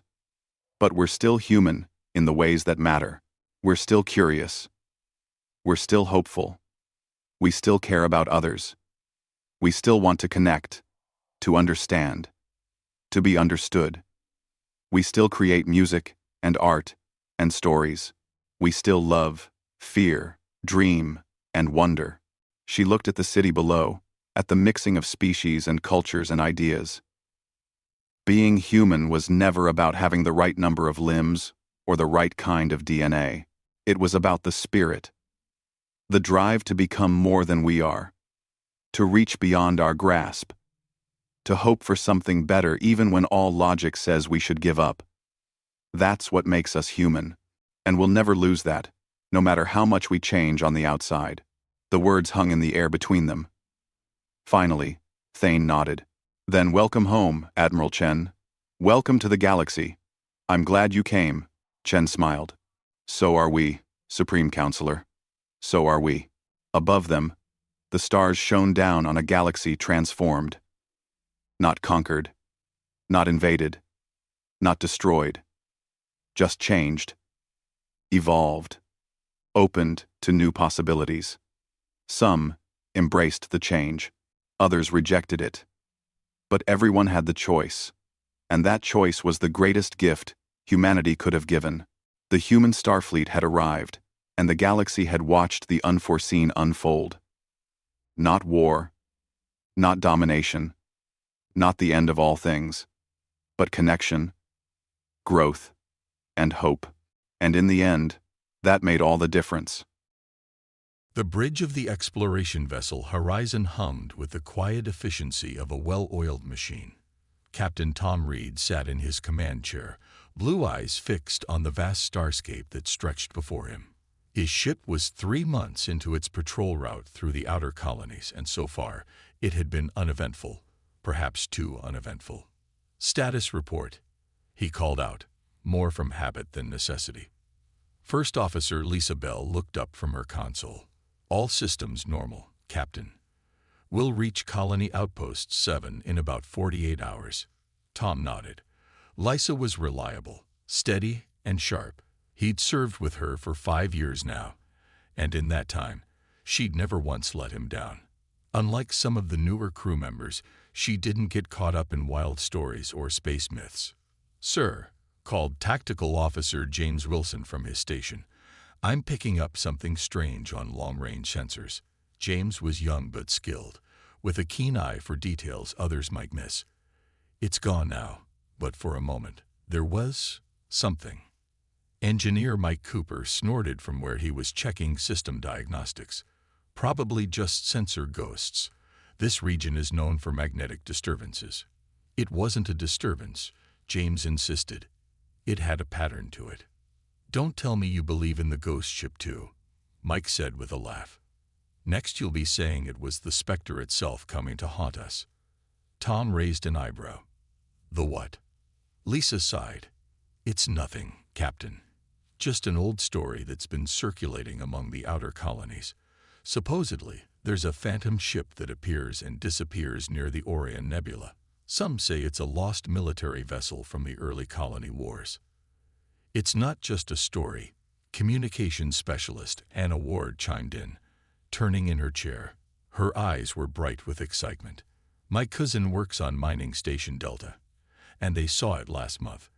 A massive ship, old Earth design, that appeared on their sensors for 3 minutes then vanished completely. Tom leaned back in his chair. I've been patrolling this sector for 15 years. If there was a ghost ship out here, I think I would have seen it by now. That's what makes it a ghost, Captain, Anna replied with a smile. It only shows itself when it wants to be seen. Mike laughed again, or when someone's had too much synthetic alcohol. The conversation was interrupted by a beep from Lisa's console. Captain, incoming transmission from Colony Outpost 7. They're requesting we make a slight detour. There's someone there who wants to meet with us. Tom frowned.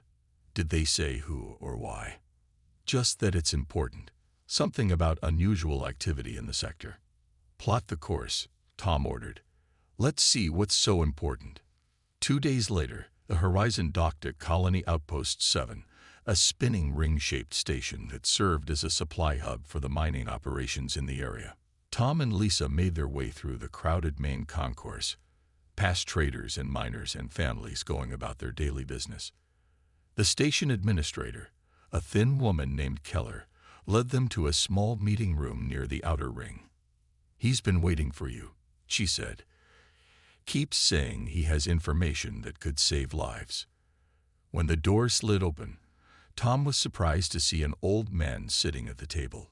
He must have been at least 90, with a weathered face and silver hair. His right arm was mechanical, an older model prosthetic that spoke of military service long ago. Captain Reed, the old man said, his voice surprisingly strong. I'm John Gray, former lieutenant on the UES Dauntless. I served during the colony wars. Tom sat down across from him. What can I do for you, Lieutenant Gray? It's just Gray now. The old man's eyes were sharp, alert. I hear your ship has been detecting unusual readings in Sector 12. Tom exchanged a quick glance with Lisa. They hadn't reported any sensor anomalies to the station. What makes you say that? Because that's where it begins. First, the sensor readings that don't make sense. Then sightings at the edge of visual range. Finally, if you're unlucky, a full encounter. Gray leaned forward. You're on a collision course with the ghost, Captain. Lisa frowned. You mean the Spectre? That's just a story people tell. Is it? Gray's mechanical hand tapped the table rhythmically. 80 years ago, I was on a patrol just like yours when we encountered the UES Spectre, a stealth ship on a classified mission. We exchanged communications, logged their position, and went on our way. His eyes grew distant. 3 days later, they'd vanished from all tracking systems. The official report said they were lost with all hands due to a drive malfunction. I'm sorry, Tom said. Losing fellow soldiers is always hard. You don't understand, Gray said.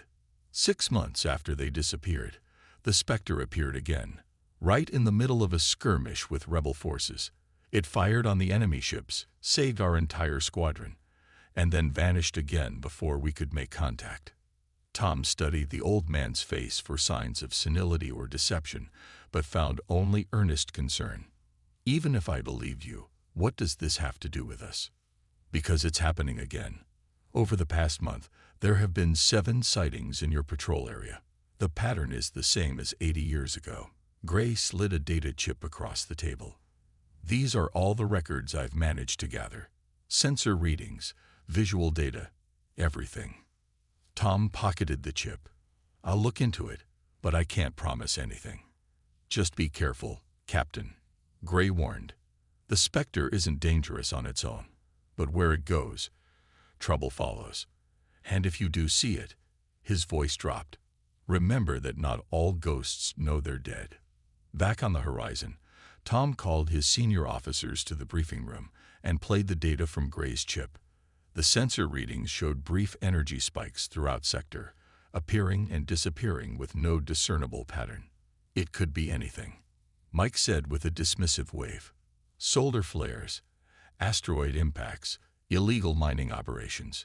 James shook his head. Look at the energy signature. It's military grade and old. Really old. So maybe it's debris from the colony wars, Lisa suggested. There were dozens of battles fought in this region. Anna, who had been quiet until now, pointed to a section of data. These communication fragments. They are using encryption protocols that haven't been used in decades. And look at the timestamps. There's a pattern. Tom looked closer at the data. Anna was right.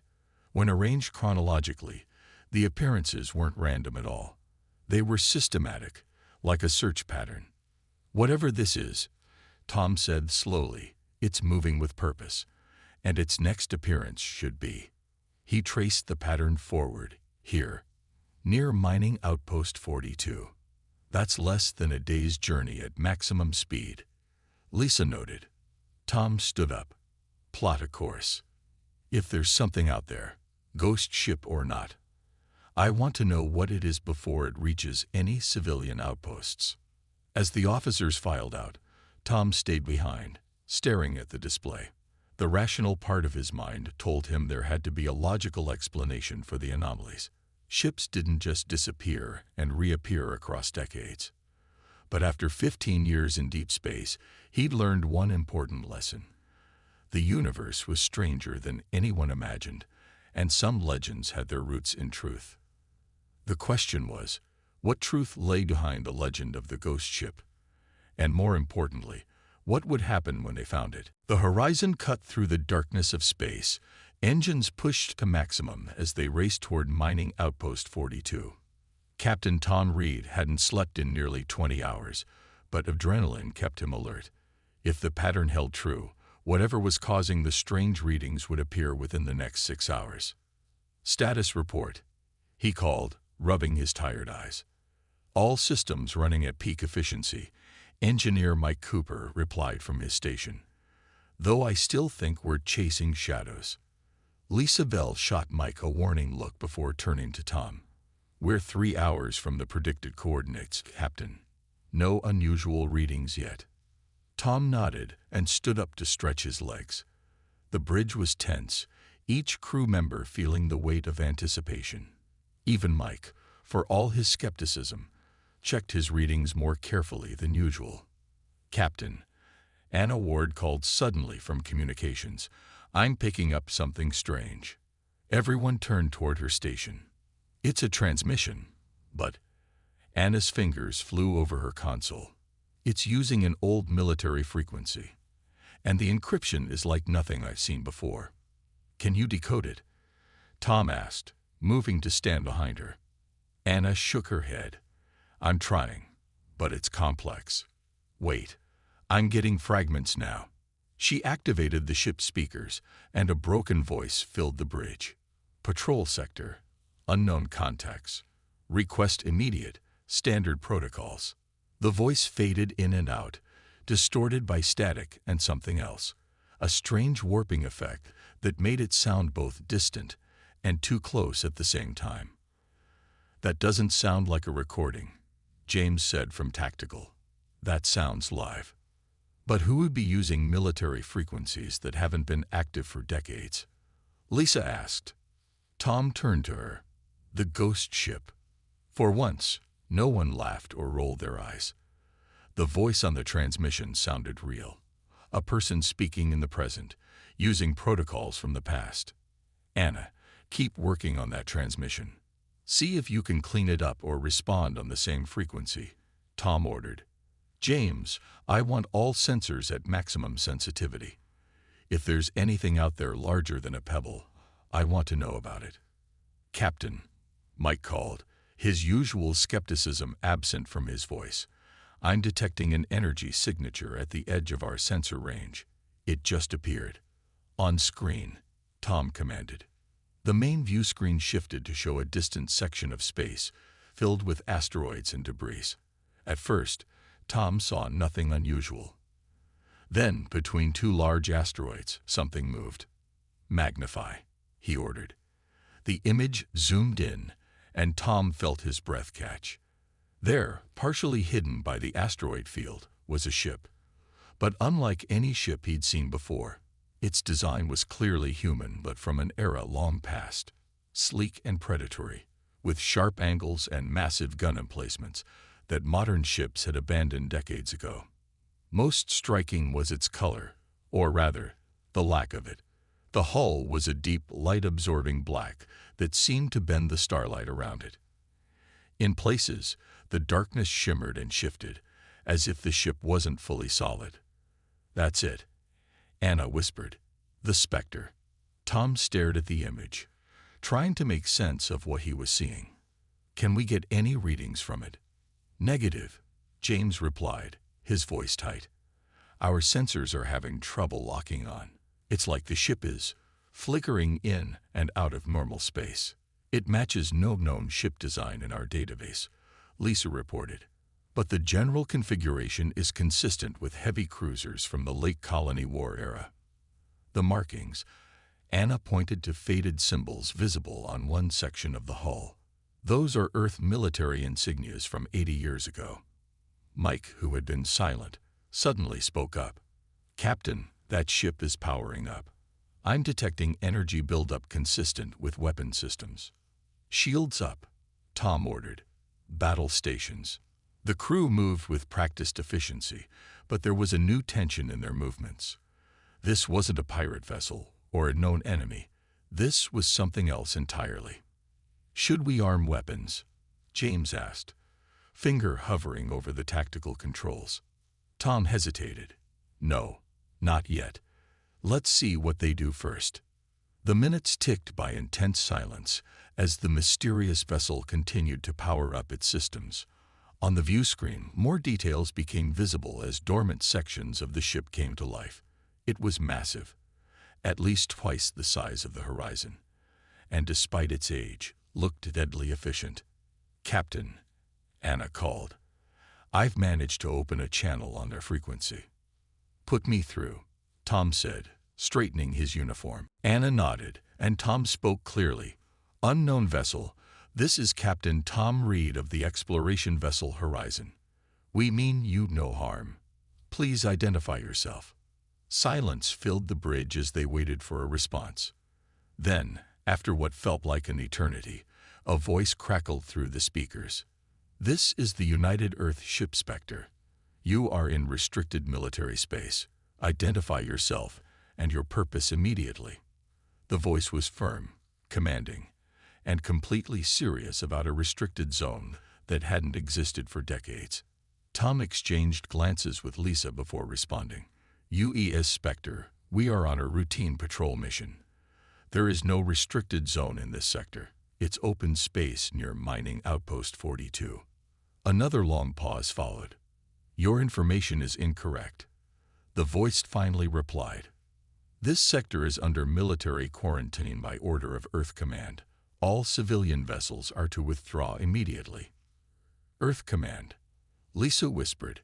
"That command structure was dissolved 60 years ago after the unification." Tom nodded grimly. "Anna, are we getting any visual on their bridge?" "Negative, Captain. They're only transmitting audio." Tom thought quickly. If this truly was the legendary ghost ship, they were dealing with a crew that might be operating under outdated information, or worse, trapped in some kind of temporal anomaly, where the colony wars were still ongoing. "UES Spectre," Tom said carefully, "what is the current date according to your ship's log?" The question was met with silence. "They're scanning us," James reported suddenly. "Deep scan. They're looking at everything. Our engines, weapons, even our hull composition." "Let them look," Tom said. "They're trying to figure out who we are, just like we're trying to figure out who they are." The voice from the Spectre returned, now with an edge of confusion. "Your ship design is unknown to us. Identify your maker and allegiance." "We are an Earth vessel," Tom replied. "We represent the United Colonies, the government formed after the colony wars ended." after the wars ended. The voice had changed, now filled with disbelief. What year do you claim it is? Tom met Lisa's eyes before answering.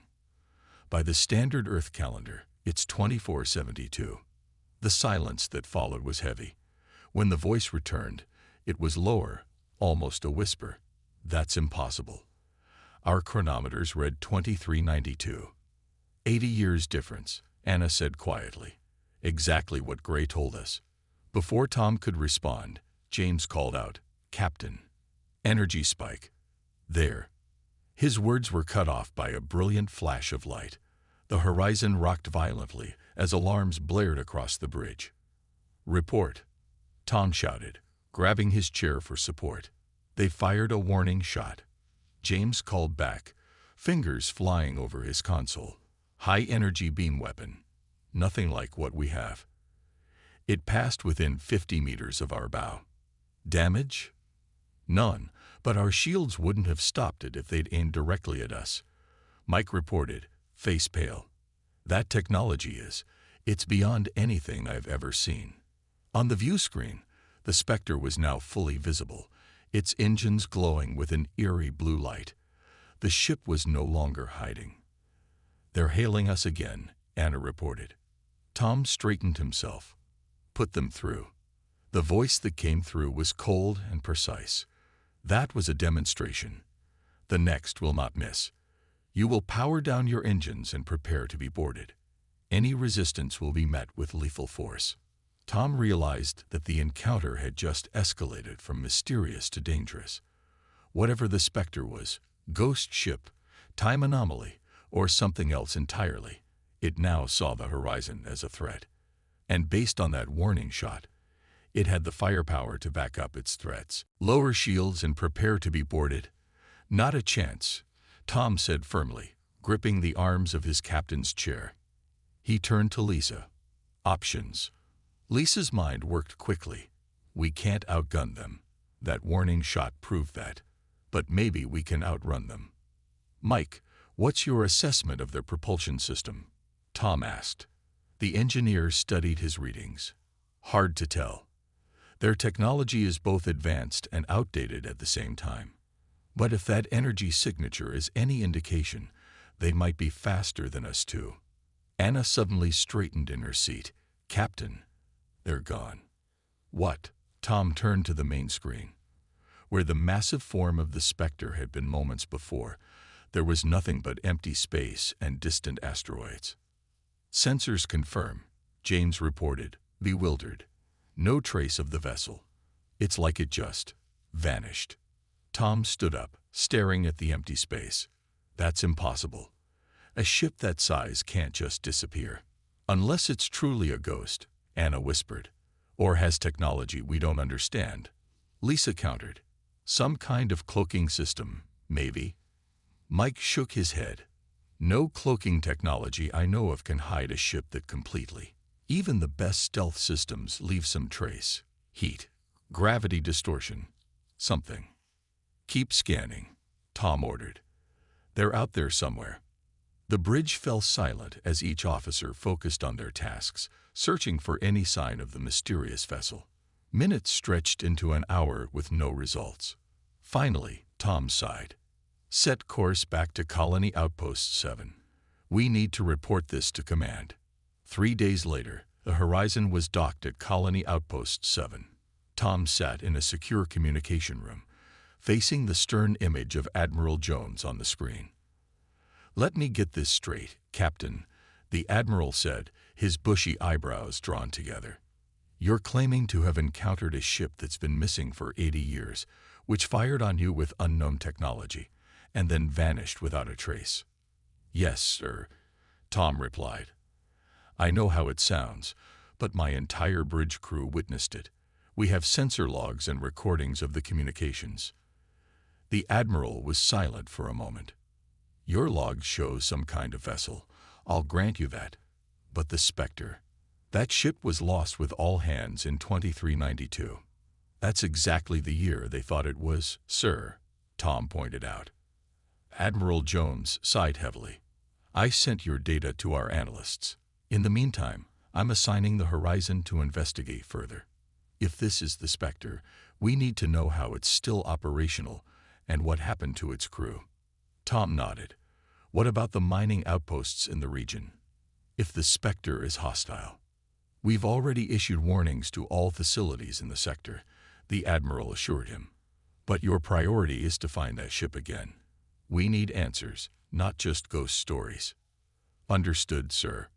As the Admiral's image faded from the screen, Tom felt the weight of the mission settle on his shoulders. Finding a ship that could appear and disappear at will wouldn't be easy. Back on the Horizon, Tom called a meeting in the ship's library, a small room filled with data terminals and actual physical books, a rarity on modern vessels. I've been granted access to classified military archives, he told his senior officers. If we're going to find the Spectre again, we need to understand what we're dealing with. He activated the main screen, displaying old technical schematics and mission reports. The UES Spectre was part of a classified program called Project Phantom. They were developing stealth technology that would allow ships to operate behind enemy lines during the colony wars. What kind of stealth technology? Mike asked, leaning forward with interest. That's where it gets strange, Tom replied. Most of the technical details are still classified, but there are references to phase shifting and temporal displacement throughout the reports. Time travel? Anna asked, eyes wide. Not exactly, Lisa said, scrolling through the data. More like existing slightly out of phase with normal spacetime. Theoretically, it would make a ship nearly impossible to detect. James frowned. But the reports also mentioned side effects. Crew experiencing temporal disorientation and reality slippage, which could explain why they think it's still 2392. Tom noted, what if the ship's technology somehow isolated them from the normal flow of time? Mike looked skeptical. That's a big leap, Captain. Maybe, Tom agreed. But it would explain how a ship could disappear for decades and then reappear with a crew that hasn't aged. Anna, who had been quiet, suddenly spoke up. I've been analyzing the pattern of Spectre sightings over the past month. She pulled up a star chart on her tablet. They're not random. Look, each appearance is near a mining facility or automated extraction site. They're gathering resources, Lisa realized. But for what? Tom wondered. The answer came 3 days later when an emergency transmission reached the Horizon from Mining Station Delta. This is Station Chief Williams. We're under attack. An unknown vessel appeared from nowhere, and wait, they're not attacking us. They're taking our processed duranium shipment. Tom immediately ordered full speed to the mining station, but by the time they arrived, the Spectre was long gone, along with 20 tons of refined uranium, a key component in high-performance energy systems. Over the next 2 weeks, the pattern repeated. The Spectre would appear, take specific resources from mining operations, always duranium, specialized alloys, or rare elements, and vanish before the Horizon could intercept. They're gathering materials to repair something, Mike concluded after analyzing the theft reports. Probably their propulsion system or whatever device allows them to phase in and out of normal space. But why now? Lisa asked. If they've been stuck in some kind of temporal bubble for 80 years, what changed? Tom had no answer, but he was determined to find out. In his quarters that night, Tom studied the reports of every Spectre sighting, looking for any clue they might have missed. His eyes burned from lack of sleep, but he couldn't rest. Not while the ghost ship remained a mystery. A knock at his door interrupted his thoughts. Come in, he called. Mike entered, holding a small device in his hands. Captain, I think I've figured out how to track them. Tom sat up straight. How? Every time they phase in or out, they leave behind a specific energy signature, very faint, but detectable if you know what to look for. Mike set the device on Tom's desk. I've modified one of our sensor arrays to detect these energy traces. They last about 6 hours after the ship disappears. Tom picked up the device, hope rising in his chest. Can you track where they went? Mike smiled.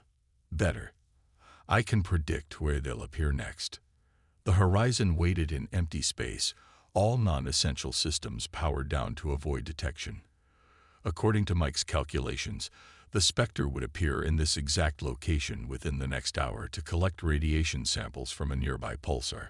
Tom paced the bridge, checking the time every few minutes. Any sign of them? Nothing yet, Captain, James replied from tactical. But we're ready. The minutes ticked by slowly. Tom was beginning to wonder if Mike's calculations had been wrong when Anna suddenly straightened. Captain, I'm detecting the energy signature. It's faint, but growing stronger. All hands, battle stations, Tom ordered. Shields up, but weapons on standby only. I want to talk to them before things escalate. The space before them seemed to ripple, like heat waves rising from hot pavement. Then, with a flash of blue-white light, the massive form of the Spectre appeared, so close that it filled the entire view screen. Got you, Tom said quietly. And this time, he wasn't going to let them disappear again. Hail them, Tom ordered, his eyes fixed on the massive ship that loomed before them. Anna nodded, fingers dancing across her console.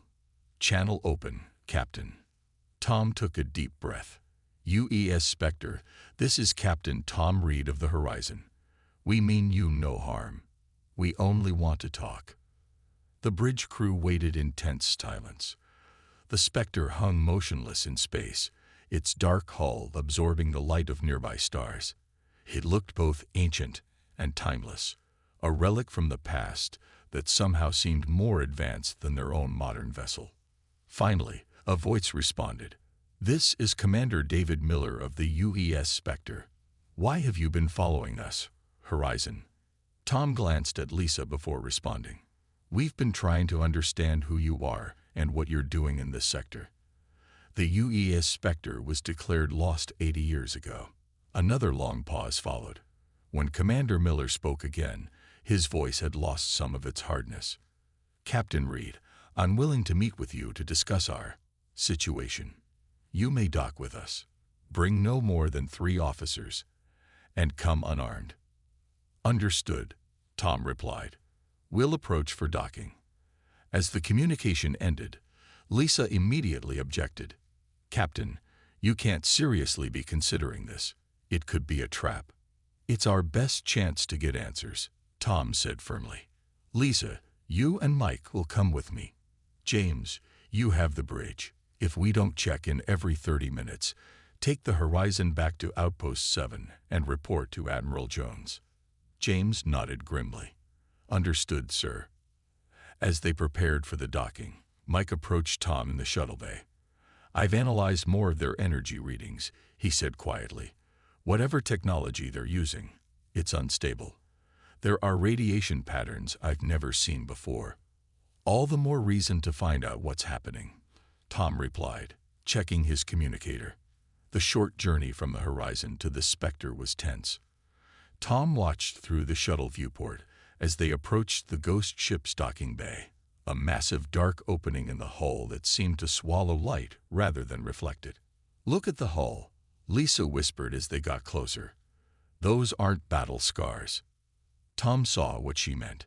The ship's exterior was covered in strange patterns, rippling distortions in the metal itself, as if the hull had partially melted and reformed countless times. What could cause that? Mike wondered.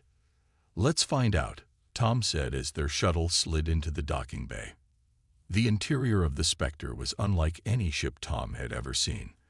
The corridors were standard military design from the era, but everything had a strange, fluid quality to it. Walls seemed to shimmer slightly when viewed from the corner of the eye. Light panels flickered with patterns that felt almost alive. They were met by 2 security officers in old Earth military uniforms. The officers looked young, no more than 30, but their eyes held an unsettling weariness. Commander Miller is waiting in the briefing room, one said, his voice flat. Follow us. As they walked through the ship, Tom noticed how quiet it was. A vessel this size should have had a crew of at least 200, but they passed fewer than a dozen people. Everyone they saw had the same tired, distant look in their eyes. The briefing room was large and dominated by a central table. Standing at its head was a tall man with close-cropped gray hair and a trim beard. His uniform bore the insignia of a commander in the old Earth fleet, but it looked worn and had been repaired many times. "Captain Reed," he said, extending his hand. "Commander David Miller. Welcome aboard the Spectre." Tom shook his hand, noting the firm grip. "This is my first officer, Lisa Bell, and Chief Engineer, Mike Cooper." Miller nodded to them, then gestured to chairs. "Please, sit. I imagine you have many questions." "More than I can count," Tom admitted as they sat down. "Starting with how a ship that disappeared 80 years ago is still operational with a crew that should be long dead." Miller's face showed no surprise at the statement. He simply nodded. "From your perspective, the Spectre vanished 80 years ago. From ours, it's been just under 10 years. How is that possible?" Lisa asked. "The phase shift drive," Miller replied, activating a holographic display in the center of the table. An image appeared showing a complex device, unlike any engine Tom had seen before. "The Spectre was developed as the ultimate stealth vessel," Miller explained. "The phase shift drive was designed to move the ship slightly out of phase with normal spacetime, making us essentially invisible to sensors and even the naked eye." Mike leaned forward, fascinated. "You exist in a different dimension." "Not exactly," Miller said. "Think of it more like operating at a different frequency. We're still in the same space, but vibrating at a different rate, so to speak." "What went wrong?" Tom asked. Miller's face grew somber. "Our first test of the phase shift drive at full power. We were supposed to shift just enough to avoid detection, but something malfunctioned. We shifted too far." He looked down at his hands. "When we managed to shift back, our communications were dead. No one responded to our signals. When we finally reached Earth, everything had changed." "You experienced time dilation," Mike said with dawning understanding. "While you were phase shifted, time passed differently for you than for the rest of the universe." Miller nodded. "For us, we were gone for 3 weeks. For everyone else, it had been 79 years." "And your crew?" Lisa asked gently. "We started with a crew of 200, Miller said. "We've lost 74 to various complications of phase shifting. The human body wasn't meant to exist between states of reality." He gestured to a younger officer standing quietly in the corner. "There are only 6 of us left now. The rest of the ship's functions are automated." Tom felt a wave of sympathy for these people, lost in time, isolated from everything they had known. "The materials you've been taking from the mining stations are to repair our phase shift drive," Miller confirmed. "It was damaged during our last shift. We need to fix it before we can attempt a controlled return to our own time." "Your own time," Tom repeated. "You're trying to go back." "It's our only hope," Miller said simply. "We don't belong here. This isn't our world, our time. And the longer we stay partially phase shifted, the more the crew deteriorates. We've calculated that if we can reverse the shift process precisely, we might be able to return to the exact moment we left." Mike looked skeptical. "That's theoretically possible, but the precision required would be astronomical. One tiny miscalculation, and you could end up even further displaced, or worse." "We're aware of the risks," Miller said firmly. "But we have to try. We have families, Captain Reed. Children who grew old and died thinking we abandoned them. Parents who never knew what happened to us." His voice grew quiet. "We've seen our own gravestones." Tom felt the weight of Miller's words. These weren't ghosts or enemies. They were lost soldiers trying to find their way home. "Commander," Tom said carefully, "I want to help you. But I need to ensure the safety of this sector. Your ship has been causing fear among the colonies." Miller smiled sadly. "We never meant to frighten anyone. We've been trying to minimize our interactions. The warning shot was a miscalculation. We thought you might be pirates targeting the mining stations." "We can help explain the situation to command," Lisa offered. "Get you official assistance instead of having to steal materials." Miller shook his head. We don't have time for bureaucracy. Our chief scientist estimates we have less than a month before the phase shift becomes irreversible. We need to complete repairs and attempt the time jump before then. Tom considered this information. At least let us provide some of the materials you need. Legitimately, it would be faster and safer than raiding mining stations. Miller seemed about to reply when alarms suddenly blared throughout the ship. A voice came over the intercom. Commander, unknown vessels approaching at high speed. They're charging weapons. Miller was on his feet instantly. Get to the bridge, he ordered his officers. Then, to Tom, it seems we have company, Captain Reed, and they don't appear as friendly as you. Tom followed Commander Miller at a run through the shimmering corridors of the Spectre. Lisa and Mike kept pace behind them as alarms continued to blare throughout the ship. Who would be attacking us? Tom asked as they hurried toward the bridge. Pirates, most likely, Miller replied grimly. The outer colonies have always attracted those who prey on isolated outposts. Some things never change, even after 80 years.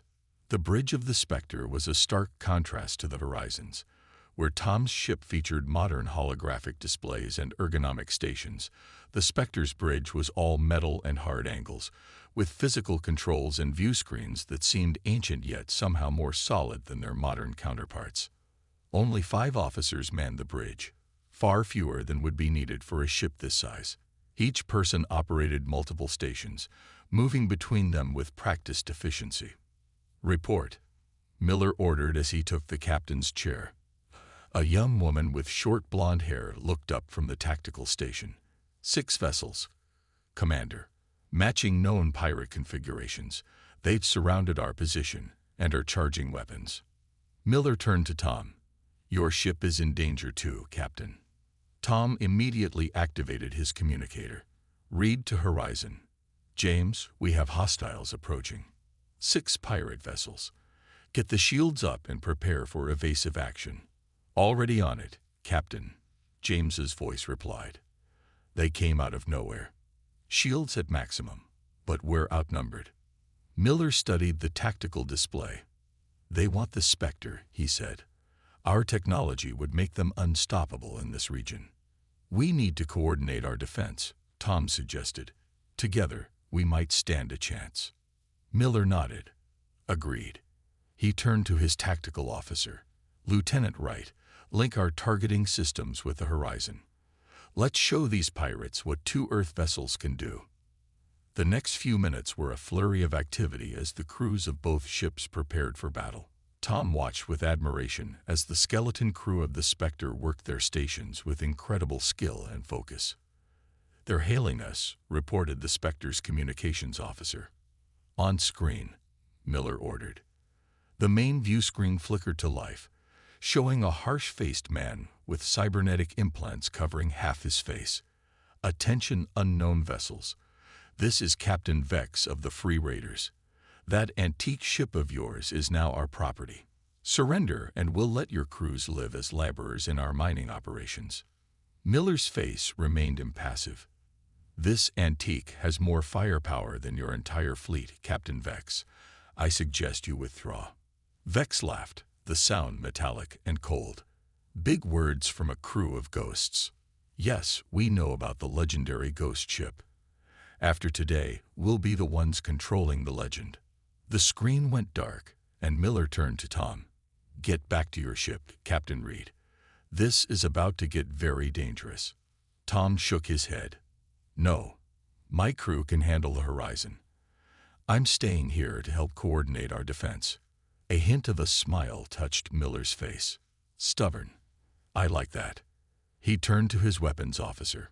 Targeting solutions on all pirate vessels. Prioritize their weapon systems. Sir, the young officer replied. Phase cannons are only at 60% capacity. The drive repairs have drained most of our power reserves. Miller's expression darkened. Then we'll have to make every shot count. Tom moved to the communication station. Read to Horizon. Lisa, Mike and I are staying aboard the Spectre to coordinate. Take positions on the far side of the ghost ship and focus fire on any vessel that attempts to flank us." "Understood, Captain," James replied. "Be careful over there." "Here they come," Miller announced as the pirate ships accelerated toward them, energy weapons charging. The space around the two Earth vessels erupted in blazing light as the pirates opened fire. The Spectre rocked under the impact, but its ancient shields held. "Return fire," Miller ordered calmly. The Spectre's weapons were unlike anything Tom had seen before. Beams of shifting blue-white energy lanced out from the ship, striking two pirate vessels with devastating accuracy. One pirate ship immediately lost power, drifting helplessly. The other spun away, its engines damaged. The Horizon added its more conventional weapons to the fight, targeting the smaller raider vessels that tried to circle behind the Spectre. For several minutes, the battle seemed evenly matched. Then 3 more pirate ships appeared on the edge of the sensor range. "Reinforcements," Miller said grimly. "They must want this ship badly." Tom studied the tactical display. "We can't win against those numbers." Miller was silent for a moment, his eyes focused on something distant. Then he seemed to come to a decision. "There is another option." He turned to his chief engineer. "Status of the phase shift drive." The engineer looked alarmed. "Sir, it's only partially repaired. A shift now could be catastrophic." "Not a full shift," Miller clarified. "Just enough to give us an edge." The engineer hesitated, then nodded. "It might work, but it would burn out the drive completely. We'd never be able to attempt our return journey." A heavy silence fell over the bridge. Tom realized what Miller was suggesting, sacrificing their only chance to return to their own time to save both ships in the present. "Commander," Tom began, "you don't have to." "Yes, we do," Miller cut him off. "Prepare the drive for a partial phase shift. Target the center of the pirate formation." As the engineers worked frantically at their stations, more pirate ships arrived. The Horizon took a direct hit to its port side, and James reported shield failures in that section. "Drive ready, sir," the chief engineer finally reported. "But I must emphasize, once we do this, there's no going back." Miller looked at his small crew, each face showing the same resolve. These people had already lost everything: their families, their time, their world. Now they were about to lose their last hope of returning home. "For Earth," Miller said quietly. "Then and now." His crew nodded in unison.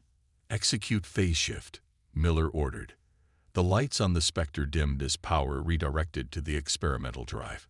Tom felt a strange sensation wash over him, like his body was becoming less solid, vibrating at a frequency just beyond perception. On the view screen, the pirate ships continued their approach, unaware of what was happening. Then the Spectre began to move, accelerating with impossible speed directly toward the center of the pirate formation. "What are you doing?" Tom asked, gripping a console for support as the ship shuddered around him.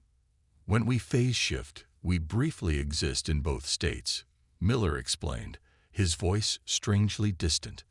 "Half here, half elsewhere, passing through a solid object during that state." Understanding dawned on Tom. "It creates a massive energy release."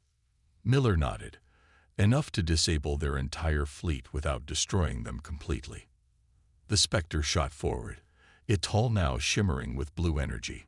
It passed directly through the lead pirate vessel, causing no damage to either ship, but leaving a wake of crackling energy that overwhelmed the pirates' systems. One by one, the Spectre passed through or near each enemy ship, rendering them powerless without destruction. It was an awe-inspiring display of technology and precision. When it was over, the pirate fleet drifted harmlessly, their weapons and engines disabled. The Spectre returned to position beside the Horizon, but Tom could see that the ghost ship was now in trouble. Its hull flickered in and out of visibility, energy discharges crawling across its surface. "The drive is overloading," Miller reported calmly. "We need to evacuate." For the next hour, the Horizon worked to rescue the remaining crew of the Spectre. As the last shuttle departed the ghost ship, Tom stood with Miller on the Horizon's observation deck, watching the ancient vessel continue its slow disintegration. "I'm sorry," Tom said quietly, "about your way home." Miller shook his head. "Perhaps this was always our destiny, Captain Reed. To be here, now, when we were needed." He turned away from the viewport. "Besides, we've been ghosts for too long. Maybe it's time to learn how to live again." As they watched, the Spectre gave one final brilliant flash of light and vanished. Whether it had been destroyed or had made one final phase shift to parts unknown, no one could say. 2 weeks later, Tom stood in Admiral Jones' office, finishing his report. "So the legendary ghost ship saved an entire sector from pirates, then disappeared again," the Admiral summarized. "And you're telling me its crew is now integrating into our society?" "Yes, sir," Tom confirmed. "Commander Miller and his remaining crew have been granted full citizenship and veteran status. Their knowledge of phase shift technology, even if we can't replicate it yet, has advanced our research by decades." The Admiral nodded thoughtfully. "And what about the Spectre itself? Do you believe it was truly destroyed?" Tom looked out the window at the stars. "The official record will show that the UES Spectre was lost with honors, saving Earth vessels from enemy attack." He paused. "But between us, sir, I'm not convinced we've seen the last of her." "Why do you say that, Captain?" Tom smiled slightly. "Because some legends never truly die. They just wait until they're needed again." In the years that followed, there would be stories. Unconfirmed reports from ships in danger suddenly finding themselves aided by a vessel that appeared from nowhere, delivered them from harm, and vanished again before proper identification could be made. Just stories, of course, just a legend. But as Commander Miller had taught him, sometimes legends have their roots in truth.